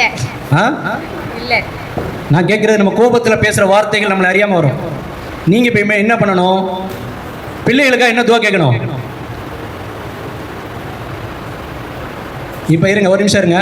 பெற்றோர்களுக்காக குழந்தைகள் என்ன துவா கேட்கணும்? சையீரா அல்லாஹ் குர்ஆன்ல கேட்க சொல்றான், யா அல்லாஹ், நான் சிறு வயதாக இருக்கும்போது என்னை எப்படி அன்பு பாராட்டி நட்பு பாராட்டி என்னுடைய தாய் தந்தையர்கள் வளர்த்தார்களோ அப்படி நீ அவர்கள் மீது அன்பு காட்டு, இரக்கம் காட்டு யா அல்லாஹ்னு சொல்லிட்டு ரப்பயானி சையீரா நம்ம கேட்கணும். இதை நம்ம குழந்தைகளுக்கு கற்றுக் கொடுத்துருக்கோம் இல்லையா? நாம பிள்ளைகளுக்காக பெற்றோர்கள் என்ன துவா கேட்கணும்? ரப்பனா ஹப்லனா மின் அஸ்வாஜினா வ துர்ரியாத்தினா குர்ரத அயுன் வஜஅல்னா லில் முத்தகீன இமாமா. இது நம்ம கேட்குறோமா? ஒவ்வொரு சஜிதாவிலையும் கேட்கணும். ஒவ்வொரு முறை சஜிதா கேட்கும் போதும் நம்மளுடைய பெற்றோர்களுக்காக, மரணித்து விட்டு நம்மளுடைய பெற்றோர்களுக்காக நாம கேட்கணும். உயிரோடு இருக்கக்கூடிய நம்ம குழந்தைகளுக்காக நம்ம கேட்கணும். இப்படி குழந்தைகளுக்கு நம்மளுடைய துவாக்கள் சென்றடைந்து கொண்டே இருந்தால் அந்த குழந்தைகள் தீய வழியில போகாது, அல்லாஹ்வுடைய பாதுகாப்புல இருக்கும். நாம பண்ற தப்பு என்ன? குழந்தைகளை தப்பு செய்யும் போது கோவப்பட்டு திட்டுறோம், அடிக்கிறோம். சில நேரங்களில் தவறான வார்த்தைகளை கூட உபயோகப்படுத்துகிறோம். அதனுடைய விளைவுகளை நம்ம யோசிக்கிறது இல்லை. அந்த குழந்தைங்களுக்கு அல்லாஹ் சபிச்சுட்டா என்ன ஆயிரும், இந்த வார்த்தைகள் அல்லாஹ் கபூல் செஞ்சுட்டா என்ன ஆயிரும், அதனால பாதிக்கப்படுறது என்னுடைய குழந்தை. நம்ம கண் முன்னாடி நம்ம குழந்தை பாதிக்கப்பட்டால் அதுவே நமக்கு எவ்வளவு பெரிய பாதிப்பை ஏற்படுத்தும். இந்த நிமிஷத்திலிருந்து, இந்த நொடியிலிருந்து அல்லாஹ்வுடைய ஆலயத்திலிருந்து இங்கே கேளுங்க, யா அல்லாஹ், நான் வாய் தவறி ஏதாவது பேசியிருந்தால் கூட அதை நீ பிடித்து விடாதே, அதை நீ கபூல் செய்து விடாது. என் வாயிலிருந்து வரக்கூடிய தவறான வார்த்தைகளை நீ பொருட்படுத்தி விடாது, அதை நீ கபூல் செய்து விடாது. எங்களை மன்னித்து விடு, என்னை மன்னித்து விடு, என் குழந்தையை மன்னித்து விடு. பிள்ளைகளுக்காக துவா செய்யலாமா? இன்ஷா அல்லாஹ் இந்த மக்ரிப் தொழுகையிலிருந்து நீங்க என்ன பண்ணணும்? இந்த துவாவை ஒவ்வொரு சஜிதாவிலையும் கேட்டு பாருங்க. நம்முடைய குழந்தைகள் சாலிகான பிள்ளைகளாக வரும். பிள்ளைகளால் வரக்கூடிய அந்த மன உளைச்சல் நம்மளுக்கு ஏற்படாது. நாம என்ன பண்றோம்? எல்லா ரெஸ்பான்சிபிலிட்டியும் குழந்தைகள் மேலே விட்டுறோம். ஒரு குழந்தைகள் தப்பு செஞ்சா நீ தான் காரணம், நீ சரியில்லை, நீ ஒழுங்கா படிக்கல, நீ ஒழுங்கா உன்னுடைய ஃப்ரெண்ட்ஷிப் சரியில்லைன்னு எல்லா பாரத்தையும் தூக்கி யார் மேலே போடுறோம்? ஆனால் அதே பெற்றோர்கள் அவர் பிள்ளைகளை வச்சுக்கிட்டே தான் டிவி பார்த்துட்டு இருப்பாங்க, அவங்க முன்னாடி சினிமா பார்த்துட்டு இருப்பாங்க, சீரியல்ஸ் பார்த்துட்டு இருப்பாங்க, ரீல்ஸ் பார்த்துட்டு இருப்பாங்க. அப்போ நீங்களும் அவங்களோட சேர்ந்து பார்க்கும்போது நம்மளை பார்த்து வளரக்கூடிய குழந்தைகள் அப்போ இதெல்லாம் தவறு இல்லை போல இருக்கு, இதெல்லாம் ஒரு பெரிய குற்றம் இல்லை போல இருக்கு அப்படின்னு சொல்லி அவங்களும் சினிமா மீது மோகத்தால் ஈர்க்கப்படுகிறார்கள், ஷார்ட்ஸ் ரீல்ஸ் ஈர்க்கப்படுறாங்க. ஒரு ஒரு குழந்தையினுடைய முதல் பள்ளிக்கூடம் யாருன்னு ரசூலுல்லாஹ் சொல்லியிருக்காங்க? யாரு? தாய். தாயை போல, அதான் பழமொழி சொல்லுவாங்க, தாயை போல பிள்ளை நூலை போல சேலை. நாம குழந்தைகள் வளர்க்கவில்லை, நம்மை பார்த்து அவர்கள் வளர்கிறார்கள். நாம என்ன செய்யறோம்? குழந்தைகளை டைம் ஆயிடுச்சு தொழுக போன்னு ஏவுவோம், ஆனா நாம தொழுகிறதில்லை. ஒரு ஆம்பளை வாப்பாவா இருந்தா வீட்டில் இருந்தாங்கன்னா ஒரு பெரிய பிள்ளை பார்த்து நீ தொழுக போன்னு சொல்லக்கூடாது, வா தொழுக போலாம் அப்படின்னு சொல்லணும். தொழுக போலான்னு அவனையும் சேர்த்து கூட்டு போகணும். பட் இவர் வீட்டில் உட்காந்துட்டு டைம் ஆயிடுச்சு வாப்பா நீங்க தொழுதுட்டு வானா, அவனுக்கு தொழுகையுடைய முக்கியத்துவம் எங்கேருந்து புரியும்? ஒரு தொழுகை அவ்வளோ இம்பார்ட்டன்டான விஷயமா இருந்தால் அவங்களும் சேர்ந்து தொழுதுருப்பாங்களே, என்ன மட்டும் ஏன் தொழுக சொல்றாங்க? குழந்தை யோசிக்காதா? நீங்க உங்க குழந்தைய தொழுக சொல்லிட்டு நாம தொழுகாம அந்த நேரத்தில் வீணான வழியில நம்ம நேரத்தை செலவு பண்ணிட்டு இருந்தா நம்மை பார்த்து வளரக்கூடிய குழந்தை எப்படி தொழுகைக்கு முக்கியத்துவம் கொடுக்கும்? ரைட். அதே போன்று பெரியவர்கள், உங்களுடைய அம்மா அப்பா பெரியவங்களா வீட்டில் இருப்பாங்க, அவங்கள நாம எப்படி மரியாதையா நடத்துறோமா, அப்படி கண்ணியமா நடத்துறோமாங்கிறத குழந்தை நம்மளை பார்த்தானே வளரும். நாம நம்மளுடைய பேரண்ட்ஸை மதிக்கிறது இல்லை. அது நம்மளை பார்க்கக்கூடிய வளரக்கூடிய அந்த குழந்தைங்களும் அப்படி தான் இருக்கும். நாளைக்கு அந்த நிலைமை வரும்போது அது உள்ளத்தில் என்ன பண்ணும்? பேரண்ட்ஸ் எவ்வளோ இம்பார்ட்டன்ஸ் கொடுக்க வேண்டியதில்லை போல இருக்கு. ஸோ எல்லாவற்றிற்கும் யார் தான் ரெஸ்பான்சிபிலிட்டி? ஒவ்வொரு பெற்றோர்களுக்கும் ஒவ்வொரு பிள்ளைகளும் அமானிதமாக ஒப்படைக்கப்பட்டுள்ளன. அது ஆண் குழந்தையாக இருந்தாலும் சரி, பெண் குழந்தையாலும் சரி. அந்த அமானிதத்தை குறித்து, பொறுப்புகளை குறித்து நாளைக்கு அல்லாஹ் தஆலா நம்மகிட்ட கேள்வி கேட்பான மாட்டானா? அப்புறம் என்ன பதில் சொல்லுவீங்க? ஒரு குழந்தை தவறு செஞ்சிச்சுன்னா அந்த குழந்தை மட்டும் அது பாதிக்காது. இந்த உலகத்தில் எப்படி அந்த குழந்தையினால அந்த குடும்பத்திற்கு ஒரு கெட்ட பேர் வருதோ, ஒரு அவப்பேர் வருதோ, அந்த குழந்தையுடைய வாழ்க்கை வீணா போயிடுதோ, நாளைக்கு அல்லாஹ் இடத்துல மறுமையிலே நம்ம அந்த பதிலை சொல்ல வேண்டியது. அன்புக்குரிய சகோதரிகளை, குழந்தைகளை வளர்ப்பில் நம்ம மிக கவனமாக இருக்கணும். தீய விஷயங்கள் மாதிரி நாம் வழிகாட்டி விடக்கூடாது. எது அல்லாஹ்வும் அல்லாஹ்வுடைய தூதருக்கும் பிடித்தமான விஷயங்கள் அதை நாம் செய்து வழிகாட்டணும், வெறும் அட்வைஸ்.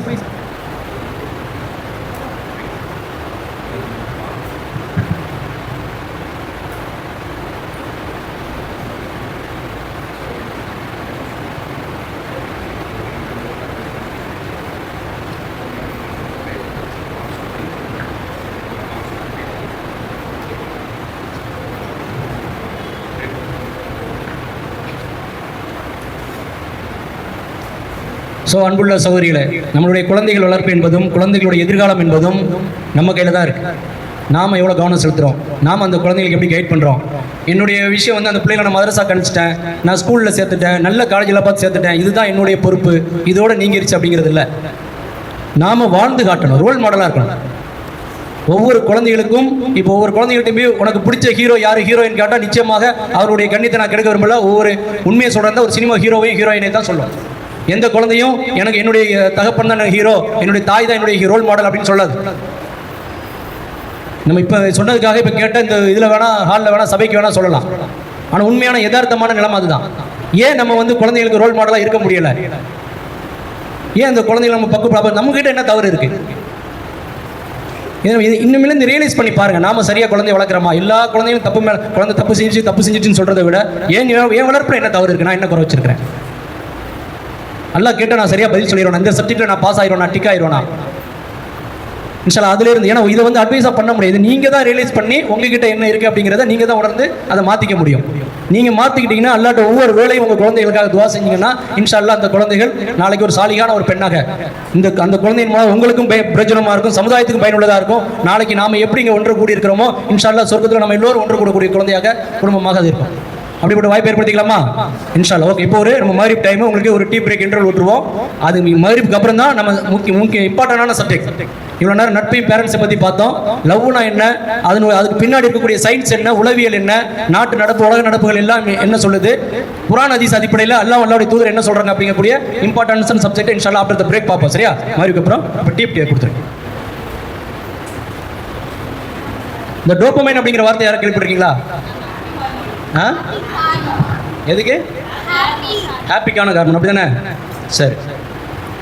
டோபமைன் அப்படிங்கிறது எப்பமெல்லாம் செக்ரெட் ஆகும் தெரியுமா? நாம் எப்பமெல்லாம் சந்தோஷமான மூடில் இருக்கிறோமோ, நம்மளுக்கு பிடித்தமான காரியங்களை செய்கிறோமோ அப்போலாம் என்ன ஆகும்? Dopamine secret. உதாரணமாக இப்போ நமக்கு சில பேருக்கு சாப்பாடு பிடிக்கும், அப்படி தானே? சாப்பாடை பார்த்தோன்னா பிரியாணி அப்படின்னு ஒன்று, சில பேருக்கு பிரியாணி பிடிச்ச உடனே செக்ரெட் ஆகும். அப்புறம் சோசியல் மீடியா. இன்னைக்கு குழந்தைங்களுக்கு என்ன ஆகுது? கையில் ஃபோனை கொடுத்துட்டா போதும், அதில் ஏன் அதுக்கு அடிக்ட் ஆகி மூழ்கி போகிறாங்க? அவர்களுக்கு அதிகமான சந்தோஷத்தை கொடுக்குது, அதிகமான டோபமைனை சுரக்க வைக்குது. அப்புறம் சில பேருக்கு விளையாட்டு பிடித்தவர்களுக்கு விளையாடும் போது, அதே போன்று ட்ரக்ஸை கன்சியூம் பண்ணும்போது, போதைப் பொருள் அவர்கள் பாவிக்கும் போது அவர்களுக்கு ஆரம்பத்தில் டோபமைன் ரொம்ப செக்ரெட் ஆகி வானத்தில் மிதக்கிற மாதிரி சந்தோஷமான ஒரு ஃபீலிங்கை கொடுக்கும். சில பேருக்கு ஷாப்பிங் பண்ணும்போது, எதையாவது பிடித்தமான பொருட்களை பர்ச்சேஸ் பண்ணும்போது மகிழ்ச்சி சந்தோஷத்தை கொடுக்கக்கூடிய டோபமைன் செக்ரெட் ஆகும். அதை விட அதிகமாக எப்போ ஆகும்னு சொன்னால் ஆப்போசிட் ஜெண்டர் அட்ராக்ஷன். ஒரு ஆணுக்கு பெண் மீது பெண்ணை பார்க்கும்போதோ, பெண்ணுக்கு ஆணை பார்க்கும்போதோ இந்த டோபமைன் அதிகமாக செக்ரெட் ஆகும். ஆனால் அந்த செக்ரேஷன் லெவல் இருக்கு இல்லையா, டோபமைன், இது எப்போதுமே ஈக்குவலாக ஒரே மாதிரி இருக்காது. உதாரணமாக ஃபுட் லவருக்கு பார்த்தீங்கன்னு சொன்னால் ஓரளவு குறைந்த லெவலில் டோபமைன் செக்ரெட் ஆகும். சோசியல் மீடியா பார்க்கும்போது அதை விட கொஞ்சம் அதிகமாக இருக்கும். ட்ரக்ஸ் அண்ட் ஆல்கஹாலை யூஸ் பண்ணும்போது அதை விட அதிகமாக இருக்குது. பட் இந்த ஆப்போசிட் ஜெண்டர் ஆண் பெண் அட்ராக்ஷன் இருக்கு இல்லையா, அதுதான் ஹை லெவல் டோபமைனை செக்ரெட் பண்ண வைக்குது.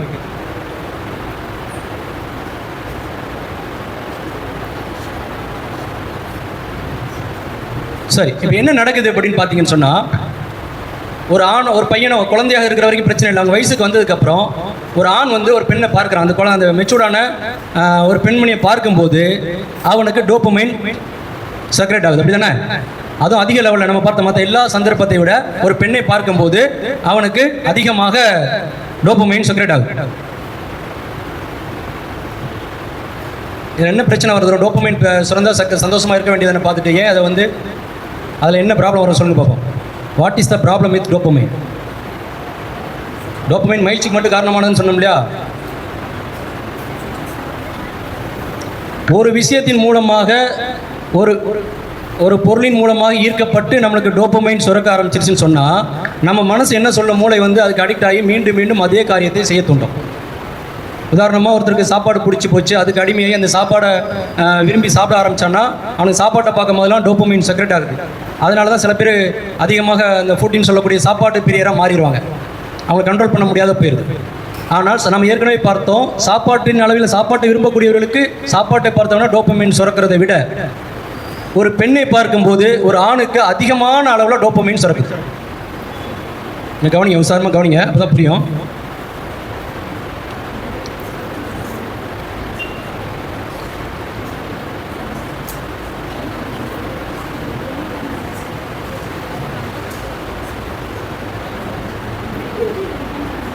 இப்போ ஒரு பையன் ஒரு பொண்ணை புதுசாக பார்க்கும்போது அவனுக்கு டோபமைன் செக்ரெட் ஆகுது. அவனுக்கு ஒரு ஈர்ப்பு ஏற்படுது, ஒரு இனக்கவர்ச்சி ஏற்படுது, சந்தோஷத்தில் அந்த பெண்ணை மீண்டும் மீண்டும் பார்க்கறதுக்கு அவனுக்கு தோணுது. ரொம்ப நாள் பார்த்துக்கிட்டே இருக்கான், ஒரு 6 மாசமா பார்க்குறான், 1 வருஷமா பார்க்குறான். இவன் என்ன அடுத்த கட்டத்தில் என்ன பண்ணுவான் இவன்? சொல்லுங்க. பார்த்து கொண்டே, தூரமாக இருந்து பார்த்து கொண்டே இருந்தவன் ஏன் அந்த பெண்ணுகிட்ட போய் மீண்டும் பேசுவதற்காக முயற்சி பண்ணுவான். பார்த்துக்கிட்டே இருந்தவன் என்ன பண்ணுவான்? பேசணும்னு ஆரம்பம். ஏன்னு சொன்னால், அவனுக்கு பார்த்து கொண்டே இருக்கும்போது ஆரம்பத்தில் அந்த டோபமைன் சுரந்து அவனுக்கு ஒரு சந்தோஷத்தையும் வானத்தில் மிதக்கிற மாதிரி ஒரு உணர்வை கொடுத்தது இல்லையா? ஒரு 6 மாதம் 1 வருஷம் பார்த்து கொண்டே இருந்தால் அவன் முதலில் கிடைத்த அந்த எக்ஸைட்மெண்ட் அவனுக்கு இப்போ கிடைக்கிறது இல்லை. நாளாக நாளாக அந்த எக்ஸைட்மெண்ட் லெவல் குறையும். சும்மா பார்த்துக்கிட்டே இருக்கிறதுனால அவனுக்கு சந்தோஷம் கிடைக்கிறது இல்லை. அதனால என்னாகும்? அவன் மீண்டும் அந்த சந்தோஷத்தை அடைவதற்காக அந்த பெண்ணிடத்தில் பேச வேண்டும் அப்படின்னு தோணும். பெண்ணிடத்தில் பேச வேண்டும் தோணும். ஏன்? அந்த முதல்ல அந்த பெண்ணை பார்க்கும்போது அந்த பெண்ணை பார்ப்பதினால் இவனுக்கு சுரந்த டோபமைன் ஏன் இப்போது சுரப்பதில்லை? அல்லது சுரக்கக்கூடிய அந்த டோபமைன் இப்போது ஏன் அவனுக்கு அந்த எக்ஸைட்மெண்ட்டை கொடுக்கறதில்ல? ஏன்னா இதுக்கு பின்னாடி இருக்கக்கூடிய சயின்ஸ் என்னன்னா, டோபமைன் என்பது நம்ம சந்தோஷத்துக்கு காரணமாக இருந்தாலும் அது நேரடியாக காரணம் கிடையாது. உண்மையிலே நமக்கு சந்தோஷத்துக்கு காரணம் நார் எப்பினப்பைன் அப்படின்னு சொல்லக்கூடிய இன்னும் ஒரு ஹார்மோன். நம்மளை மயக்கக்கூடிய நிலைக்கு, ஒரு பறக்கக்கூடிய, ஒரு பரவச நிலைக்கு கொண்டு போகக்கூடிய ஒரு ஹார்மோனுக்கு பேர் தான் அது. அது எப்போ செக்ரெட் ஆகும்னா, இந்த டோபமைன் செக்ரெட் ஆனோன்னா இதை போய் அதை ட்ரிகர் பண்ணிவிடும். அப்போ தான் அந்த ஹார்மோன் செக்ரெட் ஆகும். அது சுரந்ததுக்கப்புறம் தான் நம்ம சந்தோஷமாக பறக்கக்கூடிய, ஏதோ ஒரு மனசுக்குள்ள பட்டாம்பூச்சி பறக்கிற மாதிரி அந்த மாதிரிலாம் ஃபீலிங்களை கொடுக்குறது அந்த ஹார்மோன் தான். இப்போ ஒரு பெண்ணை பார்க்கும்போது ஆரம்பத்தில் ஹார்மோன் அந்த டோபமைன் சுரந்தது, இது போய் அதை ட்ரிகர் பண்ணி கதவை தட்டி நீ வெளியே வான்னு கூப்பிட்டுச்சு, அந்த ஹார்மோன் வெளியே வந்தது, இந்த மனசில் அவனுக்கு அந்த ஃபீலிங் ஏற்பட்டுச்சு. அந்த ஹார்மோனுக்கு ஒரு பிரச்சனை இருக்குது. என்னன்னு சொன்னால், ஒரே அளவு டோபமைன் போனால் அது வெளியே வராது. இப்போ உதாரணமாக ஒரு 100 ml டோபமைன் ஒரு பெண்ணை பார்க்கும்போது ஆரம்பத்தில் அவனுக்கு 100 ml டோபமைன் சுரக்குதுன்னு வச்சுங்க. இது போய் அந்த கதவை தட்டி நீ வெளியே வைப்பான் நான் எப்படின்னா பையனை கூப்பிட்டா ஃபஸ்ட்டு வரும். ஆனால் ஆரம்பத்தில் போகும்போது அடம் பிடிக்கும். என்ன பண்ண, எனக்கு 100 ml பத்தாது, நீ 200 ml என்கிட்ட வா அப்படிங்கும். இப்போ 200 ml இவனுக்கு எப்போ செக்ரெட் ஆகுனா, முதல்ல பார்த்துக்கிட்டே இருந்தால் 100 தான் சுரக்கும். என்ன பண்ணணும்? அது அடுத்த கட்டத்துக்கு இவன் போகணும். அப்போ தான் எக்ஸ்ட்ரா எக்ஸைட்மெண்ட் கிடைக்கும். அடுத்த கட்டத்துக்கு போகிறது என்ன பண்ணுவான்? பேசணும்னு ட்ரை பண்ணுவான். இப்போ பேசிட்டானா, பேசணுன்னா திரும்ப பழைய எக்ஸைட்மெண்ட் சந்தோஷம் கிடைக்கும். வானத்தில் மிதக்கிற மாதிரி பையன் அந்த நார் எப்படின்னா பின் சுரந்துடும். இது கொஞ்ச நாள் பேசிக்கிட்டே இருப்பான், அது போர் அடிச்சிடும். ஏன் இப்போ இவனுக்கு எவ்வளோ தான் சுரக்குது டோபமைன்? நான் சொல்கிறது ஒரு உதாரணத்துக்கு தான். அவர் 200 ml முதல்ல பார்க்கும்போது 100 ml சுரந்தது, இது போய் அந்த நார் எப்படின்னா பையனை கூட்டு வந்தது. இப்போ பேசும்போது 200 ml சுரக்குது, இப்போ நார் எப்படின்னா பையனை கூட்டு வருது. இந்த 200 ml இப்போ பத்தாது. அதுக்கு என்ன கேட்கும்? அது இப்போ இன்னும் எக்ஸ்ட்ரா வேணும், இன்னும் ஒரு 300 ml வேணும், அப்போ தான் நான் வெளியே வருவேன் அப்படிங்க. நான் வெளியே வந்தால் தான் உனக்கு சந்தோஷம் கிடைக்கும் அப்படிங்க. உடனே பார்த்தவன் பேசுகிற லெவலுக்கு போனால், பேசினவன் அடுத்து டச் பண்ணுற லெவலுக்கு போவான், தொட்டு பேச ஆரம்பிப்பான், தொட்டு பழக ஆரம்பிப்பான். முதலில் பார்க்கும்போதே பரவசத்தை கொடுத்த அந்த பெண்ணால் இப்போது கொடுக்க முடியவில்லை, அதனால் பேச போகிறான். பேசும்போது பரவசத்தை கொடுத்த பெண்ணால் இப்போது அதே பெண் தான், அதே ஆண் தான், அவனுக்கு போர் அடிச்சிருது, அடுத்த கட்டத்துக்கு போகணுங்கிறான். ஸோ அதனால் தொட்டு பேச ஆரம்பிக்கிறான். தொட்டு பழகி பேசி கொண்டு இருக்கும்போது அது ஒரு கட்டத்தில் அவனுக்கு போர் அடிச்சிருது. அந்த 300 ml டோபமைன் சுரக்கும், அதே லெவலில் அந்த ஹார்மோன் சுரந்தோடனே நான் எப்படின்னா பெண் வெளியே வரமாட்டேன் அப்படிங்கும். அடுத்த கட்டத்துக்கு போகணும் அப்படிங்க. இது கடைசியில் எங்கே கொண்டு விடும்? இவன் அந்த பெண்ணிடத்துக்கு கடைசியான ஒரு எக்ஸைட்மெண்ட் லெவல் இருக்கும் இல்லையா, அது எது? ஜினால கொண்டு விடும். எங்கே கொண்டு விடும்? ஜினால கொண்டு விடும். சரியா?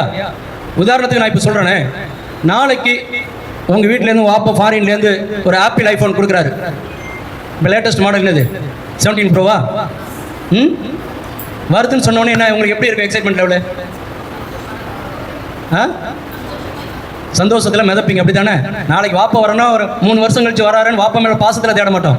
வாப்பா என்ன கொண்டு வராரு, நமக்கு எவ்வளோ நகை கொண்டு வராரு, ஆப்பிள் ஐஃபோன் என்ன கொண்டு வராரு, லேட்டஸ்ட் கேம்ஸ் என்ன கொண்டு வராரு, அப்படி தானே? அந்த தகவல் ஃபோனில் வந்துடும் முதல்ல. உடனே வந்தவொடனே அதை பற்றியே நம்ம வாப்பா எப்போ வராருன்னு பார்த்துக்கிட்டே இருப்போம். வாப்பா வருவார், நம்ம மேலே ஃபுல்லாக பாசத்தோடு தேடிட்டு இருக்கேன். ஆனால் நாம எதை தேடிட்டு இருக்கோம்? அந்த ஆப்பிள் ஐஃபோனை தேடிட்டு இருக்கோம். சரி, வந்துருச்சு. வந்த உடனே உங்கள் கையில் கிடச்சுன்னு உங்கள் எக்ஸைட்மெண்ட் லெவல் எவ்வளோ இருக்கும்? ரொம்ப வேற லெவலில் இருக்கும், அப்படி தானே? எப்போதும் அதை பற்றி யாரையும் தொட கூட விட மாட்டீங்க, தொடச்சி வச்சிருக்கீங்க, பத்திரமா வச்சிருப்பீங்க.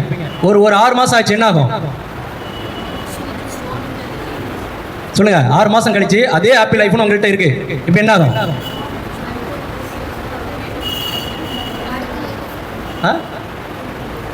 ஃபர்ஸ்ட் இருந்த எக்ஸைட்மெண்ட் அதே லெவலில் இருக்குமா? ஏன் இருக்காது?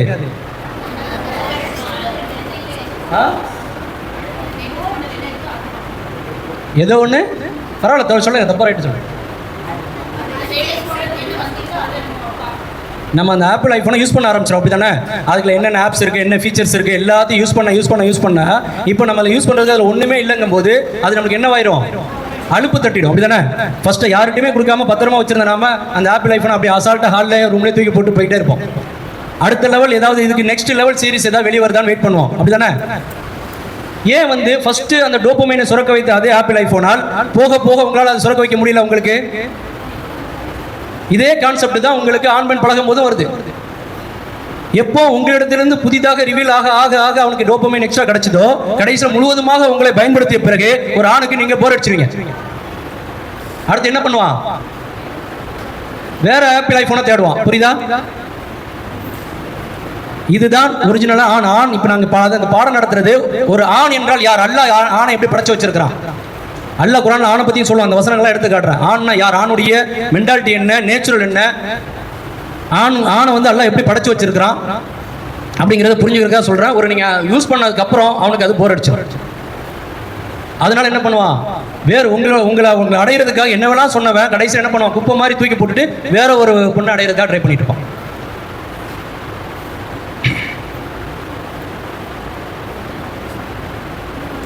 நியூ ஆப்பிள் ஐஃபோன் அதுதான் சொன்னேன். நம்ம அது வந்து ஆஃப்டர் வந்து பெறதுக்கு முன்னாடி ரொம்ப ஆர்வமாக இருக்கும். அது நம்ம கையில் கிடைச்சதுக்கப்புறம் அதை நம்ம யூஸ் பண்ண ஆரம்பிப்போம். இன்னும் ஆர்வம் அதிகமாகும். அதிகமாக யூஸ் பண்ணி அதில் உள்ள எல்லா விஷயத்தையும் யூஸ் பண்ணதுக்கப்புறம் அதில் நம்ம பார்க்குறதுக்கு ஒன்றுமே இல்லைன்னு அந்த ஃபோன் போர் அடிச்சிடும். எதுக்கு? அது நம்மளுக்கு பழகி போச்சு. அதே மாதிரி தான் ஒரு ஆணுக்கு ஒரு பெண் பழகி போர் அடிச்சதுக்கப்புறம் அந்த பெண்ணை விட்டுட்டு வேறு பெண்ணை தேட ஆரம்பிச்சிடும்.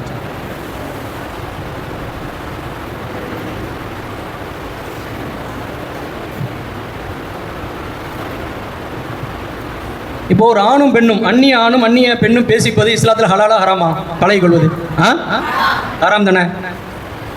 இதில் அல்லாஹ்க்கு என்ன பிரச்சனை? ஏன் இதை அல்லாஹ் ஹராமாக்குன்னு சொல்லியிருக்கான்?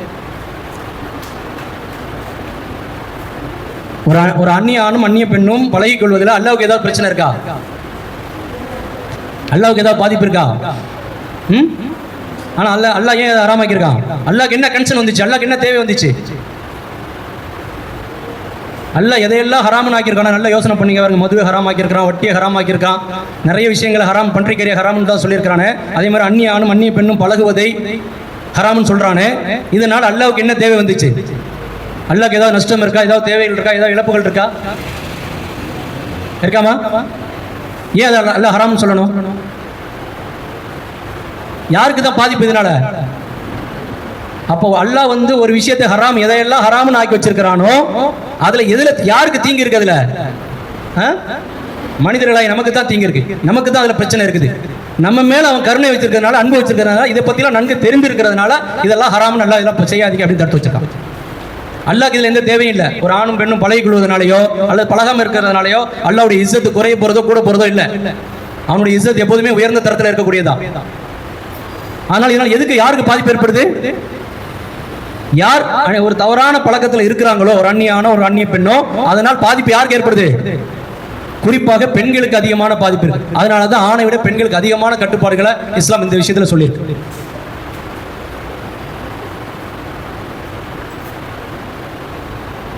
சரி, இப்போ இந்த நார்எபினெஃப்ரின் அப்படின்னு சொல்லக்கூடிய ஒரு ஹார்மோனை பார்த்தோம்னா இதுக்கு வந்து ஃபைட் அண்ட் ஃப்ளைட் அப்படின்னு சொல்லக்கூடிய ஒரு பேர் கூட உண்டு. இது அதிகமாக செக்ரெட் ஆகிட்டே இருந்துச்சுன்னா என்ன ஆகணும்? உடல் ரீதியாக என்ன பாதிப்பு வரும்னு பார்த்தீங்கன்னா பிபி ஹை ஆகும், ஹார்ட்டினுடைய துடிப்பு அதிகமாகும், ஒரு ஆன்சைட்டி வரும், ஹெட்டாக் வரும், மன அழுத்தங்கள் வரும், தூக்கங்கள் குறையும், ஏதாவது கவனச்சிதறல்கள் நிறைய ஏற்படும். மேற்படி அதை நமக்கு அடிமையாக்கி விட்டுரும். அதிகமான பதட்டம், கோபம், இதய துடிப்பு அதிகமாக இப்படி உடல் ரீதியாக மன ரீதியாக அதிகமான பாதிப்பை ஏற்படுத்தக்கூடியதான் இது நார்எபினெஃப்ரின் அப்படின்னு சொல்லக்கூடிய ஹார்மோன். ஏன்னு சொன்னால் இப்போ டோபமைன் சுரந்து இது வந்து நார்எபினெஃப்ரினை தட்டி விடுது, வெளியே கொண்டு வந்து மனிதனை சந்தோஷத்தை தான் கொடுக்குது. மனிதன் சந்தோஷமாக இருக்கிற தப்பா பாய் அப்படின்னு நம்ம கேட்டால் வெறும் சந்தோஷத்தை மட்டும் கொடுக்கறது இல்லை, இதுக்கு பின்னாடி ஏகப்பட்ட உளவியல் ரீதியாகவும் மன ரீதியாகவும் உடம்பு ரீதியாகவும் பாதிப்பையும் ஏற்படுத்தக்கூடியது. சரி, இப்போ நம்ம கேட்குறோம், இது என்னுடைய உரிமை பாய், நான் வந்து ஒரு ஆண் மேலே ஒரு பெண்ணுக்கு ஈர்ப்பு ஏற்படுறதோ பெண்ணுக்கு ஆண் மேலே ஈர்ப்பு ஏற்படுறதோ இயற்கையான விஷயம் அப்படின்னு பார்த்தோம். அப்படி தானே? இயற்கையான விஷயம் தானே? ஆமாவா இல்லையா? நேச்சுரல் தானே? நீங்கள் தானே பதில் சொன்னீங்க. இல்லை மாற்றிக்கிறீங்களா உங்கள் ஒப்பீனியனை? நேச்சுரலா இல்லை? இப்போ கேள்வி கேட்குறேன். நேச்சுரல் தானே? இயல்பான உணர்வு தானே? சரியா? இந்த இயல்பான உணர்வு நான் ஏன் பாய் கட்டுப்படுத்தணும்? நான் ஏன் சார் அதை கட்டுப்படுத்தணும் அப்படின்னா நமக்கு நிறைய நேச்சுரலான உணர்வுகள் இருக்கு. ஆனால் நம்ம அதை கட்டுப்படுத்தி சந்தர்ப்பம் வரும்போது மட்டும்தான் அதை நம்ம செய்யக்கூடியவர்களாக இருப்போம். அப்போதான் அவங்களை நார்மல் பீப்புள்னு சொல்லுவோம். அப்படித்தானே? உதாரணமாக சொல்றதா இருந்தா யூரின் பாஸ் பண்ணணும் அப்படிங்கிறது ஒரு இயல்பான நேச்சுரலான உணர்வு, அப்படிதானே? இயற்கை உபாதைங்கிறது நேச்சுரலா இல்லையா? சொல்லுங்க, நேச்சுரல் அப்படிதானே? ஒரு லிட்டர் தண்ணியை குடிச்சிட்டு யாருமே யூரின் போகாம 1 மணி நேரம் 2 மணி நேரத்துக்கு மேலே இருக்க முடியாது, போய் தான் ஆகணும். ஆனால் நம்ம என்ன பண்ணுறோம்? நிறைய தண்ணீர் குடித்தோம், யூரின் வர மாதிரி ஃபீலிங் இருக்கு, நாம் என்ன பண்ணுவோம்? இப்போ ஒரு உதாரணமாக இந்த கிளாஸ் நடந்துகிட்டு இருக்கு, முக்கியமான ஒரு கிளாஸாக இருந்துகிட்டு இருக்கு, நீங்கள் காலேஜில் ஸ்கூலில் இருந்துகிட்டு இருக்கீங்க, உங்களுக்கு யூரின் பாஸ் பண்ணணுன்ற ஒரு ஃபீல் வருது, என்ன பண்ணுவீங்க? அந்த இன்டர்வல் பீரியடுக்காக வெயிட் பண்ணிட்டு இருப்போம், அப்படிதானே? ரீசஸ் பீரியட்னு விடுவாங்க இல்லையா? நம்ம அங்கே பாத்ரூம்ல அங்கேயே போயிருமா கிளாஸ் ரூம்ல? இல்லை, நம்ம உணர்வுகளை கட்டுப்படுத்தி வைத்து எப்போ நமக்கு அந்த டைம் கொடுக்குறாங்களோ அந்த டைம்ல தான் நம்ம அதை யூஸ் பண்ணிப்போம், அப்படிதானே? சரி, அதே மாதிரி நம்ம காலேஜுக்கோ ஸ்கூலுக்கோ சாப்பாடு கொண்டு போயிருப்போம், மதியானம் சாப்பாடு கட்டி கொண்டு போயிருப்போம். என்னுடைய சாப்பாடு தான், ஹலாலான சாப்பாடு என்கிட்ட தான் இருக்கு. டீச்சர் அங்கே கிளாஸ் எடுத்துக்கிட்டு இருக்காங்க, பசி எடுத்துருச்சு, நீ கிளாஸ் எடுங்க டீச்சர், நீங்க என்ன பேசிட்டு இருக்கேன், நாங்கள் பாட்டு சாப்பிட்டு இருக்கேன் அப்படின்னு நம்ம சாப்பிடுவோமா? என்ன பண்ணுவோம்? அந்த பசி என்ற உணர்வை கட்டுப்படுத்தி வைத்து எப்போது சாப்பாடு கூடிய பீரியட் வருதோ அப்பதான் சாப்பிடும், இல்லையா? கரெக்டா இல்லையா? உண்மைதானே? இல்ல, என்னுடைய சாப்பாடு என்னுடைய உரிமை, நீங்க உங்க உரிமை பாடம் நடத்துறது என்னுடைய உரிமை சாப்பிடுவது அப்படின்னு நம்ம மிஸ்யூஸ் பண்ண மாட்டோம். கரெக்டா? பண்ணனா என்ன சொல்லாது? ஒழுங்கினமான நடவடிக்கை, இது நல்ல பிள்ளை, நார்மலான குட்கள் இல்லை, இது ஏதோ சம்திங் மென்டல் ப்ராப்ளமா இருக்கா பாருங்க அப்படின்னு சொல்லிடுவாங்க. அடுத்து என்ன பண்ணுவாங்க? சரி, இப்போ நம்ம ரோட்ல பார்க்கிறோம், ஆடு மாடு நாயெல்லாம் என்ன பண்ணுது? போஸ்ட்டை பார்த்தோன்னா யூரின் பாஸ் பண்ண ஆரம்பிச்சோம், அப்படிதானே? நாய். அல்லது நம்ம வீட்டில் குழந்தைகள் இருக்கு, மதியம் இல்லாத குழந்தை என்ன பண்ணுவோம்? பேம்பர்ஸ் மாட்டி விட்டுருப்பாங்க. அந்த குழந்தைக்கு எந்த டைம்ல யூரின் போகணும், எந்த டைம்ல ஆய் போகணும் ஒண்ணுமே அந்த ஃபீலிங்லாம் இருக்காது, எப்போ தோணுதோ அப்போ போயிடும், அப்படிதானே? என்ன இது காரணம்? என்ன காரணம்? என்ன? அது குழந்தை மூளை, அவ்வளவுதான். குழந்தைக்குள்ள அந்த 6 மாசம் குழந்தைக்கு 6 மாசம் மூளை வளர்ச்சி தான் இருக்கும். அதுக்கு இந்த மாதிரிலாம் கரெக்டாக நம்ம உணர்வை கட்டுப்படுத்தி வச்சு நம்மளுக்கு டைம் வரும்போது பாத்ரூம்ல தான் போயிட்டு வரணும் அப்படின்னு தோணுமா? ஏன்னா குழந்தை. ஸோ உணர்வுகளை கட்டுப்படுத்த தெரியாதவர்கள் யாருன்னா யாரா இருக்க முடியும்? இங்க பாருங்க, பாசிங் யூரின் பப்ளிக் பிளேஸ்ல யார் பண்ணுவாங்க? அனிமல்ஸ். ஃப்ரீக். ஃப்ரீக்னா யாரு? பைத்தியம். பைத்தியக்காரனுக்கு பேர் என்னது? ஃப்ரீக்னு சொல்லுவோம். அவனுக்கு எந்த உணர்வு எப்போ கட்டுப்படுத்தணும், எப்போ வெளிப்படுத்தணும் ஒன்றுமே தெரியாது. பிகாஸ் அவனை என்ன சொல்லிடுவோம்? முட்டாள் கூட சொல்ல மாட்டான், பைத்தியம்னு சொல்லுவோம். அப்புறம் குழந்தைங்க. இப்போ நம்ம யோசிங்க, உணர்வு ஒரு ஆணை பார்த்தவன ஒரு பெண்ணுக்கோ, பெண்ணை பார்த்தவன ஆணுக்கோ ஒரு உணர்வு ஏற்படுகிறது. இது என்னுடைய உணர்வு, இது நேச்சுரலான உணர்வு, இது என்னுடைய உரிமை அப்படின்னு சொல்லிட்டு அந்த உணர்வு ஏற்பட்ட உடனேயே நான் அதை நடைமுறைப்படுத்துவேன் அப்படின்னு சொன்னா அவன் யாரு? அவங்க யாரு? ஒண்ணு மிருகமா இருக்கணும் அல்லது பைத்தியமா இருக்கணும். யாரா இருக்கணும்? ஒண்ணு மிருகம். மிருகத்துக்கு தான் எந்த இடம் பொருள் ஏவல் தெரியாது, என்ன தோணுதோ அதை செஞ்சுட்டு போகும். அதே மாதிரி தான் பைத்தியக்காரன். நார்மலான மனிதன், ஒரு சுய அறிவுள்ள பகுத்தறிவுள்ள சிந்தனை உள்ள மனிதன் என்ன பண்ணுவான்னா, இயற்கையாக ஏற்படக்கூடிய உணர்வுகளையும் உணர்ச்சிகளையும் அது அதற்குண்டான கால நேரங்கள் வரும்போது மட்டும்தான் அதை பயன்படுத்துவோம். அவங்கள தான் நம்ம நார்மல் பர்சன் அப்படிம்போம். சரியா தவறா? ஆன்சர் மீமா பண்ண சொல்லுங்க. இப்ப சொல்லுங்க, யாராவது வயசு குழந்தையா இருக்கிறவங்க எங்களுக்கு ஒன்றும் தோணல, நாங்கள் வயசுக்கு வந்ததுக்கு அப்புறம் ஒருத்தர் மேல ஈர்ப்பு ஏற்படுது. அந்த ஈர்ப்பு ஏற்படுறதுக்கு நம்ம வேற ஏதாவது காரணங்களை சொல்லுவோம். அவருடைய தோற்றம், அவங்களுடைய நடை, உடை, திறமை, அழகு, எதையாவது ஒன்று சொல்லுவோம். பட் மொத்தத்தில் ஈர்ப்பு ஏற்படுறதுக்கு காரணம் பயாலஜிக்கலாக இங்கே ஏற்படக்கூடிய இந்த ஹார்மோன் மாற்றங்கள். ஈர்ப்பு ஏற்படுறது நேச்சுரல். இப்போ நம்ம புத்திசாலியா இருந்தா, நார்மல் பர்சனா இருந்தா என்ன பண்ணுவோம்னா, அந்த உணர்வுகளை கட்டுப்படுத்தி வைத்து இது எனக்கான நேரம் கிடையாது, இது எனக்கான காலம் கிடையாது, எனக்கு இதுக்குன்னு நேரம் காலம் வரும், அப்போதுதான் நான் அதை வெளிப்படுத்துவேன், அதை நடைமுறைப்படுத்துவேன் அப்படின்னு வெயிட் பண்ணுவாங்க. அப்நார்மல் பர்சன் என்ன பண்ணுவாங்க? அதெல்லாம் தெரியாது, நான் யாரும் கட்டுப்பட மாட்டேன், இது என் உரிமை, என்ன யாரும் எதுவும் சொல்ல முடியாது, எனக்கு தோணுது நான் செய்யறேன், எனக்கு அவன் பிடிச்சிருக்கு நான் அதை பழகிறேன். அந்த வார்த்தை என்ன சொல்லுவாங்க? தோணுது சரி, அவனை பிடிச்சிருக்கு நான் பழகிறேன். இப்போ அவங்க யாரு ஆக்சுவலா? யாரு? தோன்றதெல்லாம் செய்றவங்க யாருன்னு பார்த்தோம்? பைத்தியம். சத்தமா சொல்லுங்க, யாரு? என்னது? ஃப்ரீக், பைத்தியம். புரியுதா? அப்ப லவ் பண்றவங்க எல்லாம் யாரு? ஃப்ரீக். புரியுதா? அல்லது மிருகம், அனிமல்ஸா இருப்பாங்க. சரி, முதல்ல கேட்டோம் வாட் இஸ் லவ் அப்படின்னா நமக்கு என்னன்றது சொல்ல தெரியல. ஒரு பாய் ஒரு பையன்கிட்ட போய் ஐ லவ் யூ சொல்றானா, அது கேட்டோம் வாட் இஸ் மீன் அப்படின்னு கேட்டோம், பதில் சொல்லல. இப்போ என்ன நடக்குது? Love is nothing but secretion of dopamine when சைத்தான் ஸ்டிமுலேட். இங்க ஏன் நம்ம சைத்தானை கொண்டு வரோம்? இது எப்படி சைத்தானுடைய தூண்டுதலாக நடக்கிறது நம்ம சொல்றோம்? யார் சொல்ல முடியும்? கிளாஸ் உங்களுக்கு இல்ல, சொல்லுங்க. ஆன்சர் பண்ணுங்க. அப்போ நீங்கள் எப்படி புரிஞ்சுக்கிறீங்கன்னு சொல்லும்போது நான் கரெக்ட் பண்ண முடியும். இருங்க, நீங்கள் அந்த அளவுக்கு போகாதீங்க. குழந்தைங்களுக்கு பதில் சொல்லிட்டோம். காதல் என்பது இயல்பிலே வரக்கூடிய ஒரு ஹார்மோனுடைய ஈர்ப்பினால் வர்றது, சுரப்பினால் வரக்கூடிய ஈர்ப்பு. அதை நடைமுறைப்படுத்த வைக்கிறது ஷைத்தான் தூண்டுகிறான், ஷைத்தான் ஸ்டிமுலேட் பண்ணி விடுறான் அந்த உணர்வை அப்படின்னு நான் சொல்கிறேன். நீங்கள் எப்படி அதை நான் சொல்கிறது சரி அல்ல தவறுன்னு ஏதாவது சொல்ல முடியுமா? சரியா தவறா? சரி, எப்படி?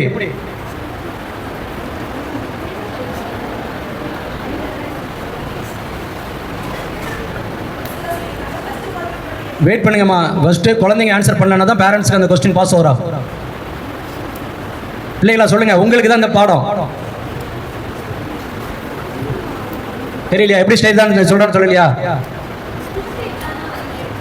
என்னம்மா ஆன்சர் கொஸ்டின் மைக் யார்ட்டமா இருக்கு? கார்ட்லெஸ் மைக்கை கையில் கொடுங்க.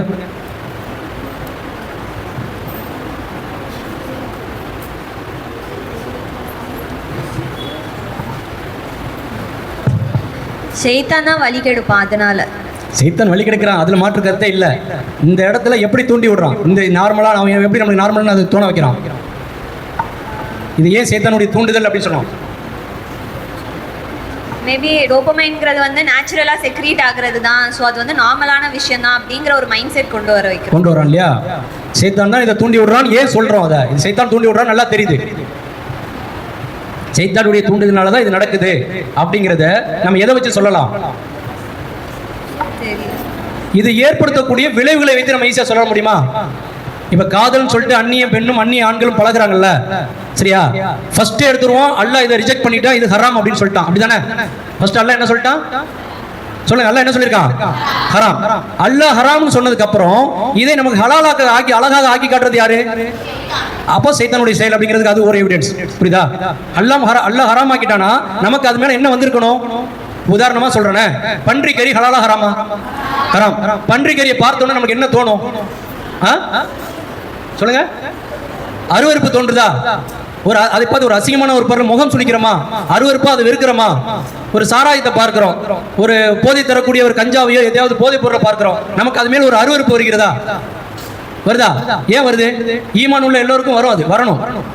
எதையெல்லாம் அல்லாஹ் ஹராம்னு ஆக்கியிருக்கானோ அதையெல்லாம் நாம் பார்க்கும் போது ஈமான் உள்ள இருந்துச்சுன்னா ஈமானுடைய உள்ளம் அதை பார்த்து வெறுக்கும், அதை வந்து ஒரு அருவருப்பா பார்க்கும். ஹராம, பன்றிக்கறியை பார்ப்பதை போல, சாராயத்தை பார்ப்பதை போல. அப்போ ஆனால் ஒரு ஆணுக்கு பெண் மீது ஏற்படும் மட்டும் ஏன் வந்து ஈர்ப்பு ஏற்படுது? அது அழகாக எப்படி காட்டுறான்? அப்ப அழகாக்கி காட்டுவது யாருடைய செய்யறது? சைத்தான். இதுலயே நம்ம ஒரு உண்மையான மூமினாக இருந்தால், முஸ்லீமாக இருந்தால் இதுலயே நம்ம உசாராயிரணும். ஆகா, ஒரு ஹராமான விஷயம் நமக்கு அழகா தெரியுதுன்னா அப்ப நம்ம கிட்ட சைத்தான் வந்துட்டான், சைத்தான் இதை நமக்கு அழகாக்கி காட்டுறான், அது சைத்தானுடைய செயல், அதுலேயே உசாராயிருக்கும். சரி, அவன் விரித்த வலையில நம்ம விழுந்துட்டோம், சூழ்ச்சியில விழுந்துட்டோம். அடுத்து என்ன நடக்குது? நம்ம ஏற்கனவே பார்த்தோம், ஒரு ஆண் திட்டமிட்டு ஒரு பெண்ணை அடைய வேண்டும் என்பதற்கு என்ன வேணாலும் செஞ்சு அடைஞ்சு அப்புறம் யூஸ் பண்ணதுக்கு அப்புறம் தூக்கி போட்டுட்டு போயிட்டே இருப்பான். பாதிப்பு யாருக்கு? பாதிப்பு யாருக்கு?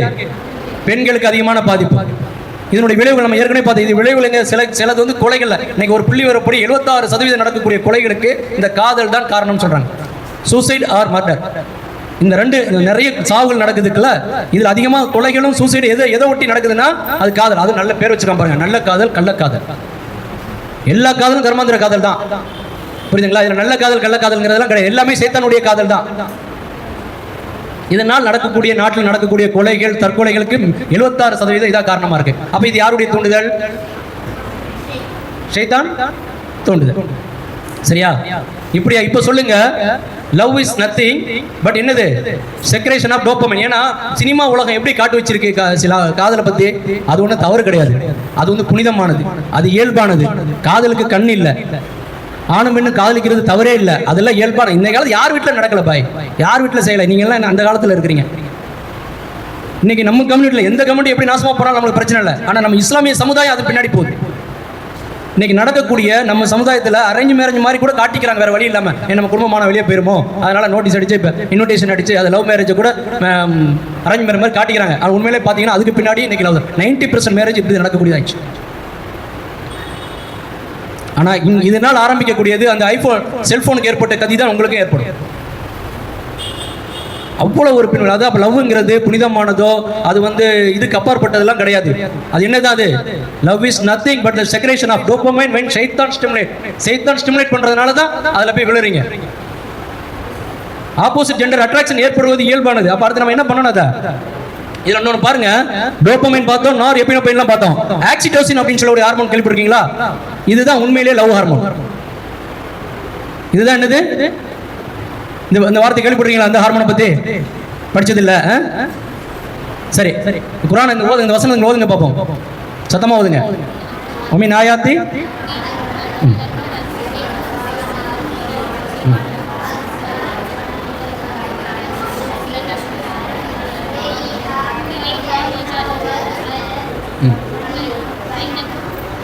அதாவது அல்லாஹ் தஆலா குர்ஆன்ல சொல்றான், நாம் கணவன் மனைவிக்கு இடையிலேயே அன்பை ஏற்படுத்தி வைத்தோம். முஅத்தத்துன் ரஹ்மான் அப்படிங்கிறான். யாருக்கு நடுவில் அன்பை ஏற்படுத்தணுங்கிறான்? காதலருக்கு மத்தியில் அல்ல, திருமணத்திற்கு முன்பு அல்ல. திருமணத்துக்கு முன்பு ஏற்படுவது ஷைத்தான் ஏற்படுத்தக்கூடிய ஈர்ப்பு. திருமணத்திற்கு அப்புறம் நீங்க யாரோ ஒரு அந்நிய பெண் திருமணத்தின் மூலமாக கணவனாக மனைவியாக ஒரு ரிலேஷன்ஷிப் உருவானதுக்கு பிறகு அந்த ரிலேஷன்ஷிப்பின் மீது அல்லாஹ் அன்பை கொண்டு போகிறான். அவர்கள் உள்ளங்களிலே அன்பை ஏற்படுத்துகிறான். அதுதான் உண்மையான அன்பு, அதுதான் உண்மையான ஈர்ப்பு.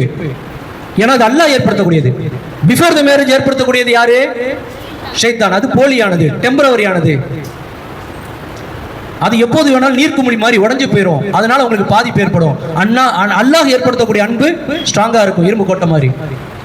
இன்ஷா அல்லாஹ் கியாமத் நாள் வரைக்கும் கூட தொடரும். எத்தனை கணவன் மனைவிகள் சொர்க்கத்துல கூட கணவன் மனைவிகளா தொடர வாய்ப்பு இருக்கு. அல்லாஹ் சொல்றான், அங்கதான் ஆக்சிடேஷன் எப்போ ஏற்படுது? மேரேஜ் ரிலேஷன், கணவன் மனைவிக்கு இடையிலே உறவு ஏற்படும் போது இந்த ஹார்மோன் சுரக்கிறது. எந்த ஹார்மோன்? எது சுரக்குது? ஆக்சிடோசின். அப்புறம் மதர் பீடிங், தாய்ப்பால் குழந்தைக்கு ஊட்டும் போது அந்த ஹார்மோன் சுரக்குது. அப்புறம் பேபி டெலிவரி டைம், குழந்தைகளுடைய அந்த டெலிவரி டைம்ல வந்து அவ்வளோ வலி ஏற்படும் பெண்களுக்கு. அந்த வலியை உலகத்தில் எந்த மனிதர்களான ஆண்களால தாங்க முடியாது. அல்லாஹ் தாங்கக்கூடிய சக்தி யாருக்கு கொடுத்துருக்கான்? பெண்களுக்கு கொடுத்துருக்கான். அந்த வலி ஒரு பக்கம் இருந்தாலும் எப்படி அவர்களால் அதை டாலரேட் பண்ணிக்க முடியுதுன்னா அந்த டைம்ல அந்த ஆக்சிடோசின் கூடிய ஹார்மோனை சுரக்க வைக்கிறான். தனக்கு குழந்தை பிறக்க போகிறது என்ற நினைப்பே அவர் அன்பை உருவாக்கிறது அந்த குழந்தை மீது. அந்த நினைப்பு தான் அந்த வலியை பொறுத்துக்கொள்ள செய்கிறது அந்த பெண்மணியை. இல்லைனாலும் அந்த வலியெல்லாம் பெண்களால் தாங்க முடியாது இயல்புல. அப்ப எவ்வளவு அழகா ஒரு சிஸ்டம் வச்சிருக்கான் பாருங்க அல்லாஹ். அப்போ உண்மையான லவ் ஹார்மோனுங்கிறது இந்த ஆக்சிடோசின். இது எப்போ ஸ்டிமுலேட் ஆகுது, எப்போ செக்ரேட் ஆகுது அப்படின்னு சொன்னா கணவன் மனைவி உறவின் போது, தாய்ப்பாசத்தை வெளிப்படுத்தும் போது, புரியுதுங்களா? ஒரு அன்போடு குழந்தையை கொஞ்சும் போது, ஒரு அன்போடு கணவன் மனைவி கொஞ்சி கொண்டு இருக்கும் போது, உறவுகளை இருக்கும் போது அல்லாஹ் தஆலா இந்த ஆக்சிடோசினை சுரக்க வைக்கிறான். அது இதுதான் உண்மையான அன்பு. அந்த டோபமைன் அப்படிங்கிறது மனிதர்களை அடிமைப்படுத்தக்கூடியது. அந்த நார் எபினெஃப்ரின் அப்படிங்கிறது மனிதர்களுக்கு தீங்கு இழைக்கக்கூடிய ஹார்மோன். அது தற்காலிகமானது, சைத்தானால் தூண்டப்பட்டு சுரக்குது. சரி, அதனால தான் அல்லாஹ் என்ன சொல்றான்? இவ்வளோ அல்லாஹ் எப்படி ஏன் ஹராமாக்கி இருக்கான்? யாருக்கு ஹார்ம்ஃபுல் அப்படின்னு பார்த்தோம்?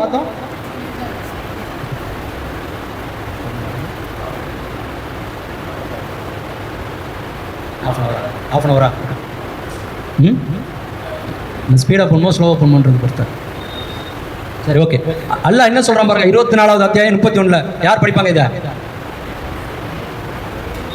And tell the believing woman to lower their gaze. நம்பிக்கை உள்ள மூமினான பெண்களுக்கு நீங்கள் சொல்லுங்கள், அவர்கள் தங்களுடைய பார்வையை தாழ்த்திக் கொள்ளட்டும். God their sensitivity, அவர்களுடைய கற்புகளை பாதுகாத்துக் கொள்ளட்டும். அவர்களுடைய அழகை அதிகமாக வெளிப்படுத்த வேண்டாம். நார்மலாக இயல்பாக தெரியக்கூடிய பாகங்களை தவிர உடல் அழகை வெளிப்படுத்த வேண்டாம். அவருடைய முந்தானைகளால் அவர்கள் மார்பகங்களை மறைத்துக் கொள்ளட்டும். And not reveal their beauty except to their husband, their father-in-law, their son, their stepsons, their brothers and யாருக்கிட்டலாம் மகரமா இருக்கணும், யாருக்கிட்டலாம் மகரம் இல்லாம நம்ம எப்படி ஆடையோடு இருக்கணும்ன்றத அல்லாஹ் தெளிவா அழகா ரூல்ஸா போடுறான். எதுக்காக இது போடுறான் சொல்லுங்க? இந்த ரூல்ஸ் எல்லாம் பெண்களுக்கு போட்டிருக்கான கட்டுப்பாடுகளை. உங்க பார்வையில தாழ்த்தி கொள்ளுங்க, உங்க ஆடைகளை பாதுகாத்துக் கொள்ளுங்க. நீங்க வந்து அந்நிய ஆண்கள் முன்னாடி அரைகுறை ஆடையோட போயிடாதீங்க, மகரமான ஆண் துணை இல்லாம இங்க வெளியே போயிடாதீங்க. நிறைய ரூல்ஸ் எல்லாம் போட்டிருக்காங்க இல்லையா? அல்லாஹ் போடுறானா எதுக்காக? யாருடைய நன்மைக்காக போடுறான்? யாருடைய பாதுகாப்புக்காக போடுறான்? ஆனால் இதெல்லாம் நமக்கு என்னவா தோணுது? சைத்தான் எப்படி தோண வைக்கிறான்? ஏன் இந்த கட்டுப்பாடு நம்மளுக்கு? மற்ற ஜாதி பெண்கள் மற்ற பேத்து அழகா ஃபேஷன் ஷோல போற மாதிரி ட்ரெஸ் போட்டுட்டு போறாங்க, நம்ம மட்டும் இப்படி ஹிஜாபை போட்டு நம்மளாம் இப்படி போட்டுட்டு போகணுமா? இஸ்லாம் வந்து பெண் அடிமைத்தனமா பண்ணுது. இப்படிலாம் வந்து காஃபிரானவர்கள் பேசுறது கூட எடுத்து உள்வாங்கிக்கிட்டு முஸ்லீம் பெண்கள் பேசுறாங்க. எங்களுக்கு சுதந்திரம் இல்லையா, எங்களுக்கு ஆடை சுதந்திரம் இல்லையா? பேசுறத பாக்குறோமா இல்லையா? ஆனா அல்லாஹ் சொல்லக்கூடியது, அல்லாஹ் ரூல்ஸ் அண்ட் ரெகுலேஷன் யாருடைய நன்மைக்காக சொல்றான்? நான் ஏற்கனவே சொன்னேன், அல்லாஹ்க்கு என்ன கன்சர்ன் வந்துருச்சு, என்ன தேவை வந்துருச்சு? இதெல்லாம் ஹராமு, இதெல்லாம் ஹலாலு, இதெல்லாம் நீங்க இப்படி இருங்க அப்படி இருங்க நல்லா சொல்றதுனால அல்லாஹ்க்கு ஏதாவது தேவை இருக்கா? நீங்க ஹிஜாப் போடுறதுனால அல்லாஹ்க்கு ஏதாவது கூடிர போதா? இல்ல நீங்க போடாததுனால அல்லாஹ்க்கு ஏதாவது குறைஞ்சிர போதா? சொல்லுங்க பாப்போம். அப்ப அல்லாஹ் என்ன கட்டளை சொல்றான்? இல்ல லாஸ்ட்ல என்ன சொல்றான்? நீங்கள் வெற்றி அடைவீர்கள், நீங்க இதெல்லாம் ஃபாலோ பண்ணீங்கன்னா தான். நீங்க நடக்கும்போது கூட ரொம்ப ஹார்டா நடக்காதீங்க. அடுத்தவர்கள் ஆண் அல்லாஹ் இது சொல்லக்கூடிய அத்தனை விஷயங்கள் என்னன்னா, பெண்களே நீங்கள் ஆண்களை ஈர்த்து விடாதீர்கள். உங்களுடைய நடை, உடை, பாவனை, ஆடைகள், பேச்சு நளினமாக பேசாதீங்க, கொஞ்சம் கொஞ்சம் பேசாதீங்க, குழஞ்சி பேசாதீங்க. எந்த ரூபத்திலையும் நீங்கள் ஆண்களுடைய கவனத்தை ஈர்க்காதீர்கள். இதுதான் அல்லாஹ் சுருக்கமா சொல்றது. சொன்னா நீங்க இப்படிலாம் ஃபாலோ பண்ணீங்கன்னா நீங்க சக்சஸ் ஆவீங்க. இல்லைன்னா என்ன ஆகும்? இல்லைன்னா என்ன ஆகும்? Answer me. இதை ஃபாலோ பண்ணலன்னா என்ன நடக்கும்?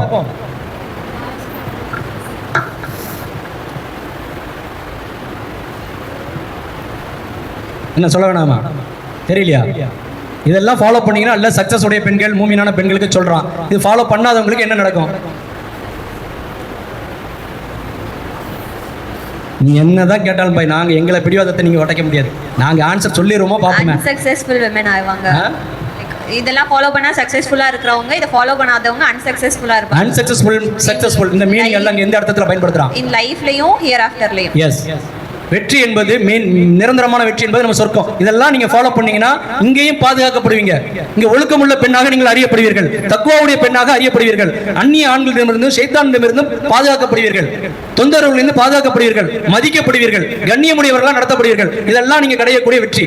நாளைக்கு மறுமையிலும் அல்லாஹ்விடத்துல உயர்ந்த சொர்க்கம் என்ற கூடிய வெற்றியை அடைவீர்கள். இல்லைன்னா இங்கேயும் இழிவடைந்தவர்களாக நம்ம பார்க்கிறோமா இல்லையா? காதல் என்ற வலையில விழுந்து எப்படி சின்ன, அதெல்லாம் இன்ஷால்லா நான் வீடியோக்கெல்லாம் போட்டு காட்ட போறேன். இங்கேயும் இழிவடைவீர்கள். அல்லாஹ் நம்மளை காப்பாற்றணும். நாளைக்கு நரகம் என்ற ஜஹன்னத்துக்கு போயிடும், நிரந்தரமாக நரகத்துல போயிருக்கோம். சரி, அல்லாஹ் என்ன சொல்ற அடுத்து? If you are truly fear Allah, do not speak too soft. குலைந்து பேசுங்கள். In case those with sickness in their heart may be tempted. ஏன் குலைஞ்சு பேசாதீங்க அல்லாஹ் சொல்றான்? அந்நிய ஆண்களிடத்துல குலைஞ்சு குலைஞ்சு பேசாதீங்க. ஆண்கள்கிட்ட எஸ் அல்லாஹ் என்ன சொல்றான்? எல்லா ஆண்களையும் கூட கெட்டவங்கன்னு சொல்லல. என்ன சொல்றான் பாருங்க? In case those with sickness in their heart, யாருடைய உள்ளத்தில் நோய் இருக்கிறது உங்களுக்கு தெரியாது. அதாவது இட் மீன்ஸ் யார் நல்ல ஆண் யார் கெட்ட ஆண் பார்த்த உடனே தோற்றத்தை கண்டுபிடிக்க முடியுமா? தோற்றத்தை கண்டுபிடிக்க முடியுமா? பழகிறத வச்சு கண்டுபிடிக்க முடியுமா? முடியாது. தோற்றமோ வெளிப்புற தோற்றங்களோ பேச்சோ செயலை வைத்து ஒருத்தர் நல்லவனா கெட்டவனா உள்ளத்துல அந்த நோய் இருக்குதா இல்லையா தெரியாது. அதைத்தான் அல்லாஹ் சொல்றான், எவன் நல்லவன் எவன் கெட்டவன் தெரியாது. சோ யூ பெட்டர் எல்லா ஆண்கள்ட்டையுமே நீங்க வந்து உஷாரா இருங்க. எல்லா அந்நிய ஆண்கள்ட்டையும், அது யாராக இருந்தாலும் சரி, யாருடைய உள்ளத்துல நோய் இருக்குன்னு தெரியாது. அதனால நீங்க ஒரு ஆண்கள் இடத்துல பேச வேண்டிய சூழல் ஏற்பட்டால் ரொம்ப ஸ்ட்ரெயிட் ஃபார்வர்டா இருங்க. தேவையான அளவுக்கு மட்டும் பேசுங்க. அது உங்களுடைய ஆபீஸ் பாஸா இருக்கலாம், உங்களுடைய யாரா வேணா இருக்கலாம். எனக்கு என்ன தேவையோ அதை மட்டும் பேசணும். அவருடைய அந்த அந்நிய ஆணிடத்துல நீங்க நல்லவள்னு பேர் எடுக்க வேண்டிய அவசியமே இல்லை. ஒரு அந்நிய ஆணத்துல ஒரு அந்நிய பெண் நல்லவள் அப்படிங்கிற பேர் எடுக்க வேண்டிய அவசியமே இல்லை. ஒரு பெண் யார் இடத்துல தான் நல்லவள்னு பேர் எடுக்கணும்? அல்லாஹ் இடத்துல, கணவன் இடத்துல, தாய் தந்தையர் இடத்துல, சகோதர சகோதரி இடத்துல, அவ்வளவுதான்.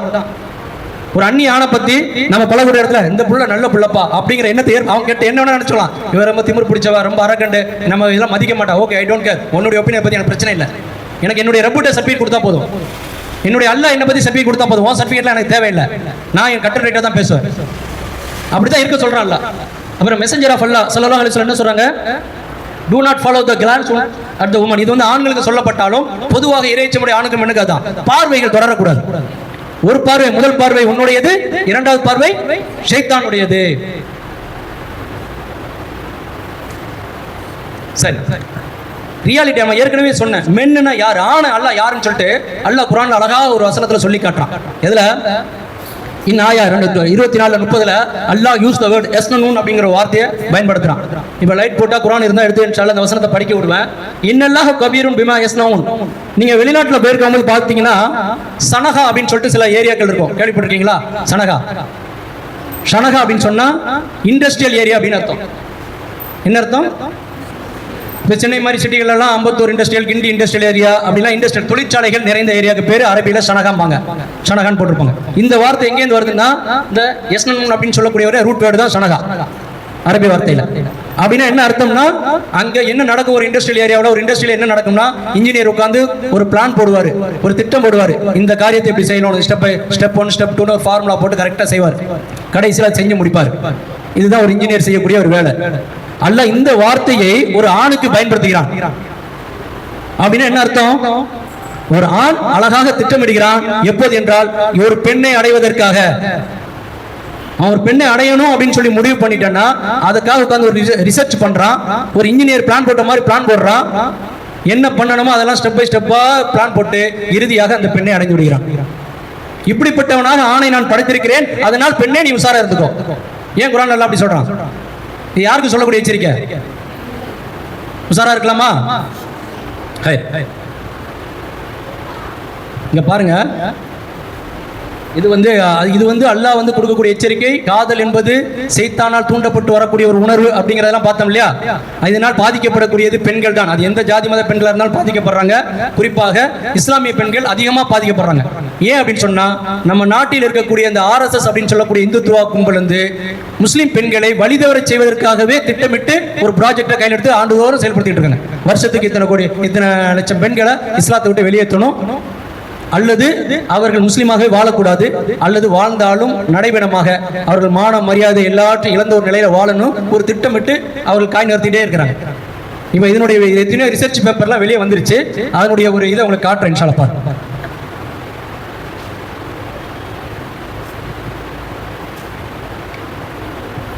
भारत में इस समय लाखों मुस्लिम लड़कियों साजिश के तहत हिंदू धर्म में परिवर्तित किया जा रहा है। भारत में इस समय 10 लाख से अधिक लड़कियां ऐसी हैं जिन्हें भगवा लव ट्रैप का शिकार बनाया जा चुका है। कई भगवा संगठन इसके लिए न सिर्फ लोगों को ट्रेनिंग दे रहे हैं बल्कि उन्हें उर्दू भाषा भी सिखा रहे हैं ताकि मुस्लिम लड़कियों को आसानी से शिकार बनाकर उनका शारीरिक शोषण कर उन्हें बर्बाद किया जा सके। फेसबुक और इंस्टाग्राम पर मुसलमानों के नाम से ऐसे लाखों ग्रुप बने हुए हैं जिनके एडमिन एक विशेष धर्म के लोग हैं। यह इस्लाम सीखने के बहाने मुस्लिम लड़कियों को मैसेज करते हैं और फिर धीरे धीरे उनका धर्म परिवर्तन करवा देते हैं। ऐसे ज्यादातर मामलों में या तो लड़की की हत्या कर दी जाती है या फिर उसे सड़कों पर मरने के लिए छोड़ दिया जाता है। इसलिए सतर्क रहें, सावधान रहें और इस वीडियो को ज्यादा से ज्यादा लाइक और शेयर करें ताकि आगे किसी मुस्लिम लड़कियों को इन भेड़ियों का शिकार होने से बचाया जा सके। சௌரி இதில் என்ன சொல்ல வர்றாங்க அப்படின்னு சொன்னால் முஸ்லீம் பெண்களை இந்த மாதிரி எப்படிலாம் வழிகெடுக்கலாம் அப்படிங்கிறதுக்காக குறிப்பாக சமூக வலைதளங்களை பயன்படுத்தக்கூடிய பெண்களுக்கு அவன் முஸ்லீம் பெண்களுடைய நேம்லேயே ஃபேக் ஐடி திறந்து வருவான்.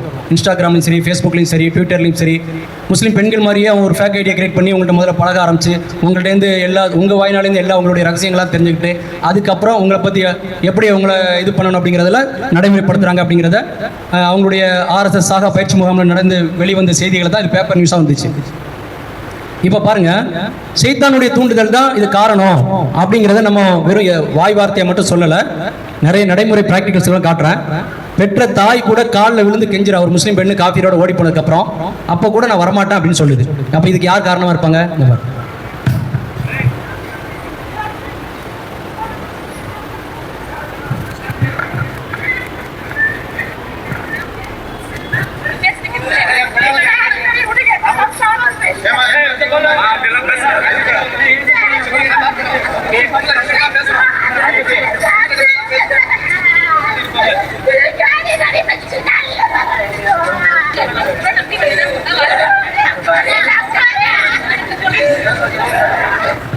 பாருங்க, இது ஒரு முஸ்லீம் பெண் தான். கோ எஜுகேஷன் காலேஜில் படிக்க வச்சாங்க.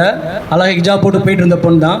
அதை லவ் பண்ணி ஒரு காஃபியோட ஓடி போனதுக்கப்புறம் அந்த ஊரில் கோயிலில் போய் தாலி கட்டிக்கிச்சு. அப்புறம் ஊரில் பஞ்சாயத்து பண்ணுறாங்க. அவங்க அம்மா போய் காலில் விழுந்தா கூட மீண்டும் இஸ்லாத்தின் பக்கம் வரமாட்டேன். அப்போ இஸ்லாத்தை விட்டு வெளியேற்றக்கூடிய செயலை செய்ய வைக்கிறது யாரு? அப்போ காதல் யாருடைய தூண்டுதலால் ஏற்படுற உணர்வு? சத்தமாக சொல்லுங்க.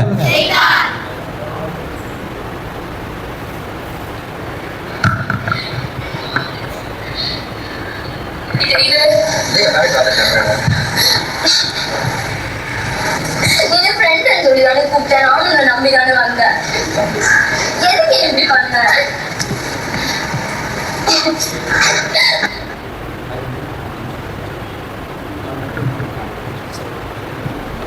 சரி, டைம் இல்லை நமக்கு. 10 நிமிஷம் 15 நிமிஷம் தான் இருக்குது. அதனால் கொஞ்சம் ஸ்பீடாக போவோம். இது பார்த்தீங்கன்னு சொன்னால் முன்னாடி ஒரு 5 வருஷத்துக்கு முன்னாடி பொள்ளாச்சியில் நடந்த ஒரு சம்பவம். அதில் சொல்லக்கூடிய அந்த குழந்தையுடைய வார்த்தை என்னன்னா, உன்னை நம்பி தானே வந்தேன், உன்னை ஃப்ரெண்டுன்னு நம்பி தானே வந்தேன், நீ சொல்கிற ஒரு வார்த்தையில் நம்பி தானே வந்தேன், நீ இப்படிலாம் என்ன பண்ணுறிய அப்படின்னு கேட்குது. அப்போது ஒரு ஆண் உன்னை நம்ப வச்சு தான் கழுத்த இருப்பான். புரியுதுங்களா? இதெல்லாம் சொல்கிற நிறைய இருக்குது. இன்ஷால்லா டைம் இல்லை. இவன்லாம் பார்த்தீங்கன்னா இவன் இந்த பக்கத்தில் நாகர்கோயிலுங்கிறக்கூடிய காசி அப்படின்னு சொல்லக்கூடியவன், இவனுடைய வீடியோவில் 1500க்கு மேற்பட்ட பெண்களுடைய வீடியோஸ் இருந்துச்சு.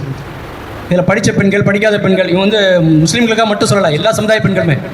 கடைசியாக யாருடைய கம்ப்ளைண்ட் தெரியுமா? சென்னையில் உள்ள ஒரு டாக்டர், கேஎம்சியில் படிக்கக்கூடிய டாக்டர் பொண்ணு கொடுத்த கம்ப்ளைண்ட்டில் தான் இவன் வந்து மாட்டினான். அப்போ என்ன அர்த்தம்னா, படித்தவங்க கூட, டாக்டர் படிக்கிறவங்களுக்கு கூட அந்த விழிப்புணர்வு இல்லை. ஸோ படிப்பு அல்லது ஓதுதல் இது எல்லாமே நம்மளுடைய ஷைத்தானுடைய சூழ்ச்சியின் முன்னால் ஒன்றும் இல்லாமல் ஆயிடும். அப்போ ஒரு விஷயத்தை நம்ம ஸ்ட்ராங்காக வச்சுக்கணும். இந்த சிந்தனை வந்தாலே அது யாருடைய சிந்தனையிலேருந்து வர்றதா? யாருடைய சிந்தனை? அது ஷைத்தானுடைய சிந்தனை தான். புரியுதா?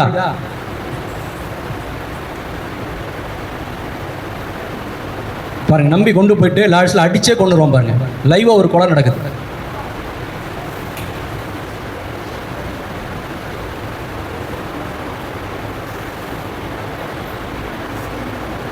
சரி, டைம் இல்லை. இதே மாதிரி நிறைய விஷயங்கள் உங்களுக்கு எவிடன்ஸாக காட்டிட்டு போகலாம்.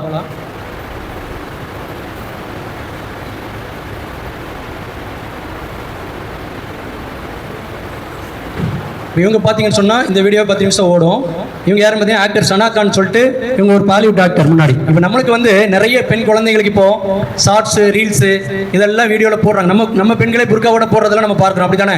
இவங்க எதனால் தூண்டப்பட்டு ஈர்க்கப்படுறாங்க அப்படின்னு சொன்னால், ஏற்கனவே சினி ஃபீல்டில் இருக்கிறவங்க, ஏற்கனவே மீடியாவில் இருக்கிறவங்க, அவங்க அடைஞ்சிருக்கக்கூடிய பேர், புகழ், பணம், செல்வாக்கு, விளம்பரம் இதன்பால் ஈர்க்கப்பட்டு தான் நம்மளும் இப்படி ஏதாவது ஆயிட மாட்டோமா, நம்மளும் இவ்வளோ பாப்புலர் ஆயிட மாட்டோமா, நமக்கும் இது மூலமாக பணம் கிடைச்சிடாதா அப்படிங்கிறதுனால தான் நாங்கள் போகிறாங்க. அப்படிதானே? ஆனால் உண்மையிலே இதெல்லாம் அடைந்தவர்கள் வாழ்க்கையின் ஏற்கனவே சொன்ன மாதிரி தான், நம்ம ஏற்கனவே மீடியாவில் இருக்கிறவங்களுடைய இன்ஃப்ளூயன்ஸால் நம்ம பாதிக்கப்பட்டு நாமளும் அவங்கள மாதிரி ஆகணும்னு சொல்லி எத்தனையோ சகோதர சகோதரிகள் அதை நோக்கி போகணும்னு நினைக்கிறாங்க. ஆனால் உண்மையான நிம்மதியோ சந்தோஷமோ அது அல்ல. இதை நாம் பயானா சொன்னால் கூட ஏற்றுக்க மாட்டாங்க. ஆல்ரெடி அந்த ஃபீல்டில் இருக்கிறவங்க, அவர்கள் அடைந்த பேரோ, புகழோ, பணமோ, செல்வாக்கோ அவர்களுக்கு மன நிம்மதியை கொடுப்பதில்லை. அதிகமான தற்கொலைகள், அதிகமான டிப்ரெஷன்கள், மன அழுத்தங்கள்லாம் பார்த்தீங்கன்னு சொன்னால் இந்த மாதிரி அதிகமாக பாப்புலாரிட்டியாக இருக்கிறவங்களுக்கு தான் இருக்கும். அதை தான் இவங்க அவங்களுடைய ஸ்டோரியை சொல்லுவாங்க. அதுக்கப்புறம் அவங்க சினி ஃபீல்டை விட்டு அதுக்கப்புறம் ஹஜ்ஜிக்கு உம்ராக்கெலாம் போயிட்டு வந்து ஒரு தாயை கல்யாணம் பண்ணி மாஷா அல்லாஹ் இப்போ அவங்க மிகப்பெரிய ஒரு இஸ்லாமிய தாயாக உலகம் ஃபுல்லாக போயிட்டுருக்காங்க. நம்ம தமிழ் ஃபீல்டில் கூட பார்த்தீங்கன்னா ஆக்டர்ஸ் மும்தாஜ் கேள்விப்பட்டிருப்பீங்க. இப்போ படங்கள்லாம் நடிக்கிறது இல்லை. அவங்க என்ன சொல்கிறாங்கன்னா, தயவுசெய்து என் படத்தை பார்க்காதீங்க, இது இல்லை உண்மையான உலகம் அப்படின்னு சொல்லிட்டு இருக்காங்க. ஆனால் சினி ஃபீல்டில் இருக்கக்கூடியவங்க அல்லா நாடினவங்க திருந்தி வெளியே வராங்க. ஆனால் நம்ம சகோதரிகள் அந்த ஃபீல்டை நோக்கி தெரியாமல் போயிட்டு இருக்காங்க. இதென்ன கேட்டிங்கன்னா, அதாவது என்ன சொல்ல வந்தேன்னா, மென் are always men, even older one. நமக்கு இங்கே முக்கியமாக கவனிக்க வேண்டியது என்னன்னா, அல்லாஹ் தஆலா மகரமான ஆண், மகரம் இல்லாத ஆண் தானே சொல்லியிருக்கானே தவிர எந்த ஏஜையும் சொல்லலை. இந்த வயசு ஆண்கிட்ட தான் நீ பழகக்கூடாது, இந்த ஏஜ் ஆண்கிட்ட பழகலான்ட்டு. 70 வயசு 80 வயசு கிழவனானாலும் அவன் ஆண் தான். எல்லோருக்கிட்டையும் உஷாரா இருக்கணும். நீ எத்தனையோ பேப்பரில் நம்ம மீடியாக்களில் பார்க்குறோம், என்ன சொல்கிறான், 70 வயசு கிழவன் 10 வயசு பிள்ளையை சீண்டிட்டான், 15 வயசு பிள்ளையை சீண்டிட்டான், 80 வயசு வயசானவங்க தானே அப்படி நம்பி தான் நான் என் குழந்தைய விட்டேன். இல்லை, அவன் அன்னியான் தான். அல்லாஹ் சொன்னான்ல, யாருடைய உள்ளத்தில் நோய் இருக்குங்கிறது யாருக்கும் தெரியாது. இளைஞர்கள் மட்டும்தான் ரொம்ப அப்படி இருப்பாங்க. ஒரு வயசாயிருச்சு பக்கம் அல்லாஹ் அப்படி சொல்லவே சொல்லல. புரியுதுங்களா? அதனால எந்த ஏஜாக இருந்தாலும் சரி, அந்நிய ஆண்கிட்ட அல்லாஹ் தஆலா எப்படி ஒரு டிஸ்டன்ஸை கீப் அப் பண்ண சொல்கிறானோ, அது எந்த எல்லா ஏஜ் ஆண்கள்ட்டையும் நீங்கள் அப்படி தான் பண்ணியாகணும். சரி, இந்த டாக்டர் என்ன சொல்கிறாருன்னா, ஆல்ரெடி பாருங்க, அன்ஃபார்ச்சுனேட்டாக நமக்கு டைம் இல்லை, எல்லாம் 3 hours 3.5 எடுக்க வேண்டிய ஒரு இது ஸ்பீடாக போகிறோம். இவங்க சைக்காலஜி படித்த டாக்டர். நாம் குரான்லேருந்து ஹதீஸ்லேருந்து என்ன யதார்த்தமாக சொல்கிறோமோ அதை ஒரு சயின்ஸ் ரீதியாக சொல்கிறார். ஒரு ஆண்னா யார் இருப்பான், அவனுடைய குணாதிசயங்கள் எப்படி இருக்கும், ஏன் அவனுக்கு பெண்ணை பார்த்தா ஈர்ப்பு ஏற்படுது, ஏன் அவன் வந்து பெண்ணை அடையணும்னு விரும்புகிறான், அதுக்கு பின்னாடி இருக்கக்கூடிய உளவியல் என்ன, அவன் எப்படி படைப்பை டாக்டர் சொந்த இவன் வந்து படைப்பு நாத்திகன், படைப்புங்கிறத ஒத்துக்க மாட்டான். இயற்கை அவனை எப்படி உருவாக்கி வச்சிருக்கு, எப்படி அவன் வந்து இப்படி ஆயிருக்கிறான் அப்படிங்கிறத இவர் சொல்லுவார். இது இவரே 10 நிமிஷம் பேசிடுவார். அதனால் நமக்கு டைம் இல்லை. அதே மாதிரி எந்த அளவுக்குன்னு சொன்னால், ஜெர்மனியில் ஒரு டெஸ்ட் வைக்கிறாங்க. ஒரு ஸ்க்ரீனை போட்டுட்டு ஒரு சேர் பின்னாடி வெறும் கால் மட்டும் தெரிகிற மாதிரி ஆண்களை எப்படி நடக்க விடுறாங்க, அங்கே வெறும் கால் மட்டும் தெரியுது. இவங்களுக்கு யார் உட்காந்துருக்காருன்னு தெரியாது, ஆண்கள்லாம் பார்த்துக்கிட்டே போகணும். அங்கே ஆண்கள் வந்து சில இடங்களில் ஒரு பெண்ணை உட்கார வச்சிருப்பாங்க, எடுத்துட்டு அப்புறம் ஒரே ஆண் போவான். பெண்ணுடைய கால் தெரியும் போது அவனுக்கு அந்த உணர்வுகள் தூண்டப்படுது. அதே ஆண் வந்து முட்டிக்கால் தெரிகிற மாதிரி வேற ஒரு ஆணை உட்கார வச்சிருப்பாங்க. இந்த ஆணுக்கு எந்த உணர்வுமே ஏற்படாது. அப்போ இதே மாதிரி தான் இயற்கை படைச்சு வச்சிருக்கு அப்படிங்கிறத அந்த டாக்டர் சொல்றாரு. ஸோ இதுதான் நம்ம என்ன குரான் என்ன சொல்லுதுன்னா, பெண் வந்து எப்போதும் ஆண்களுடைய ஒரு ஈர்ப்பு பொருள். ஸோ பெண்களுக்கு ஏன் அதிகமாக கூடுதலான ஆணை விட கூடுதலான ஆடை போட வேண்டும் அல்லாஹ் சொல்லியிருக்கான் அப்படிங்கிறதெல்லாம் நம்ம இதுலேருந்து உதாரணமாக எடுத்துக்கலாம். அதே போன்று டாக்டர் சாலினி, நீங்கள் நிறைய டிவி பேட்டிஸ்லாம் எல்லாம் பார்த்துக்கலாம். டாக்டர் இவங்களுமே ஒரு சைக்காட்ரிஸ்ட் தான். இவங்க சொல்றதும் அப்படிதான். இப்போ நம்ம யதார்த்தமாகவே பார்ப்போமே, 2 கேண்டி இருக்கு, 2 மிட்டாய் இருக்கு, ஒன்று மூடி இருக்கும், ஒன்று திறந்துருக்கும். நம்ம எதை விரும்புவோம்? திறந்ததை ஈ முக்கியம், அப்படிதானே? மூடி வச்சதை ஈ முக்கியாது. ஸோ பெண்களுக்கு கவர் பண்றது அவங்களுடைய பாதுகாப்புக்கு தான். இதில் வந்து யார் மகரமான ஆண்கள், மகரமான பெண்கள் அப்படிங்கிறது இருக்கும். இன்ஷா அல்லாஹ் தேவைப்படுறவங்களுக்கு இதை உங்களுக்கு வாட்ஸ்அப்பில் அனுப்பலாம்.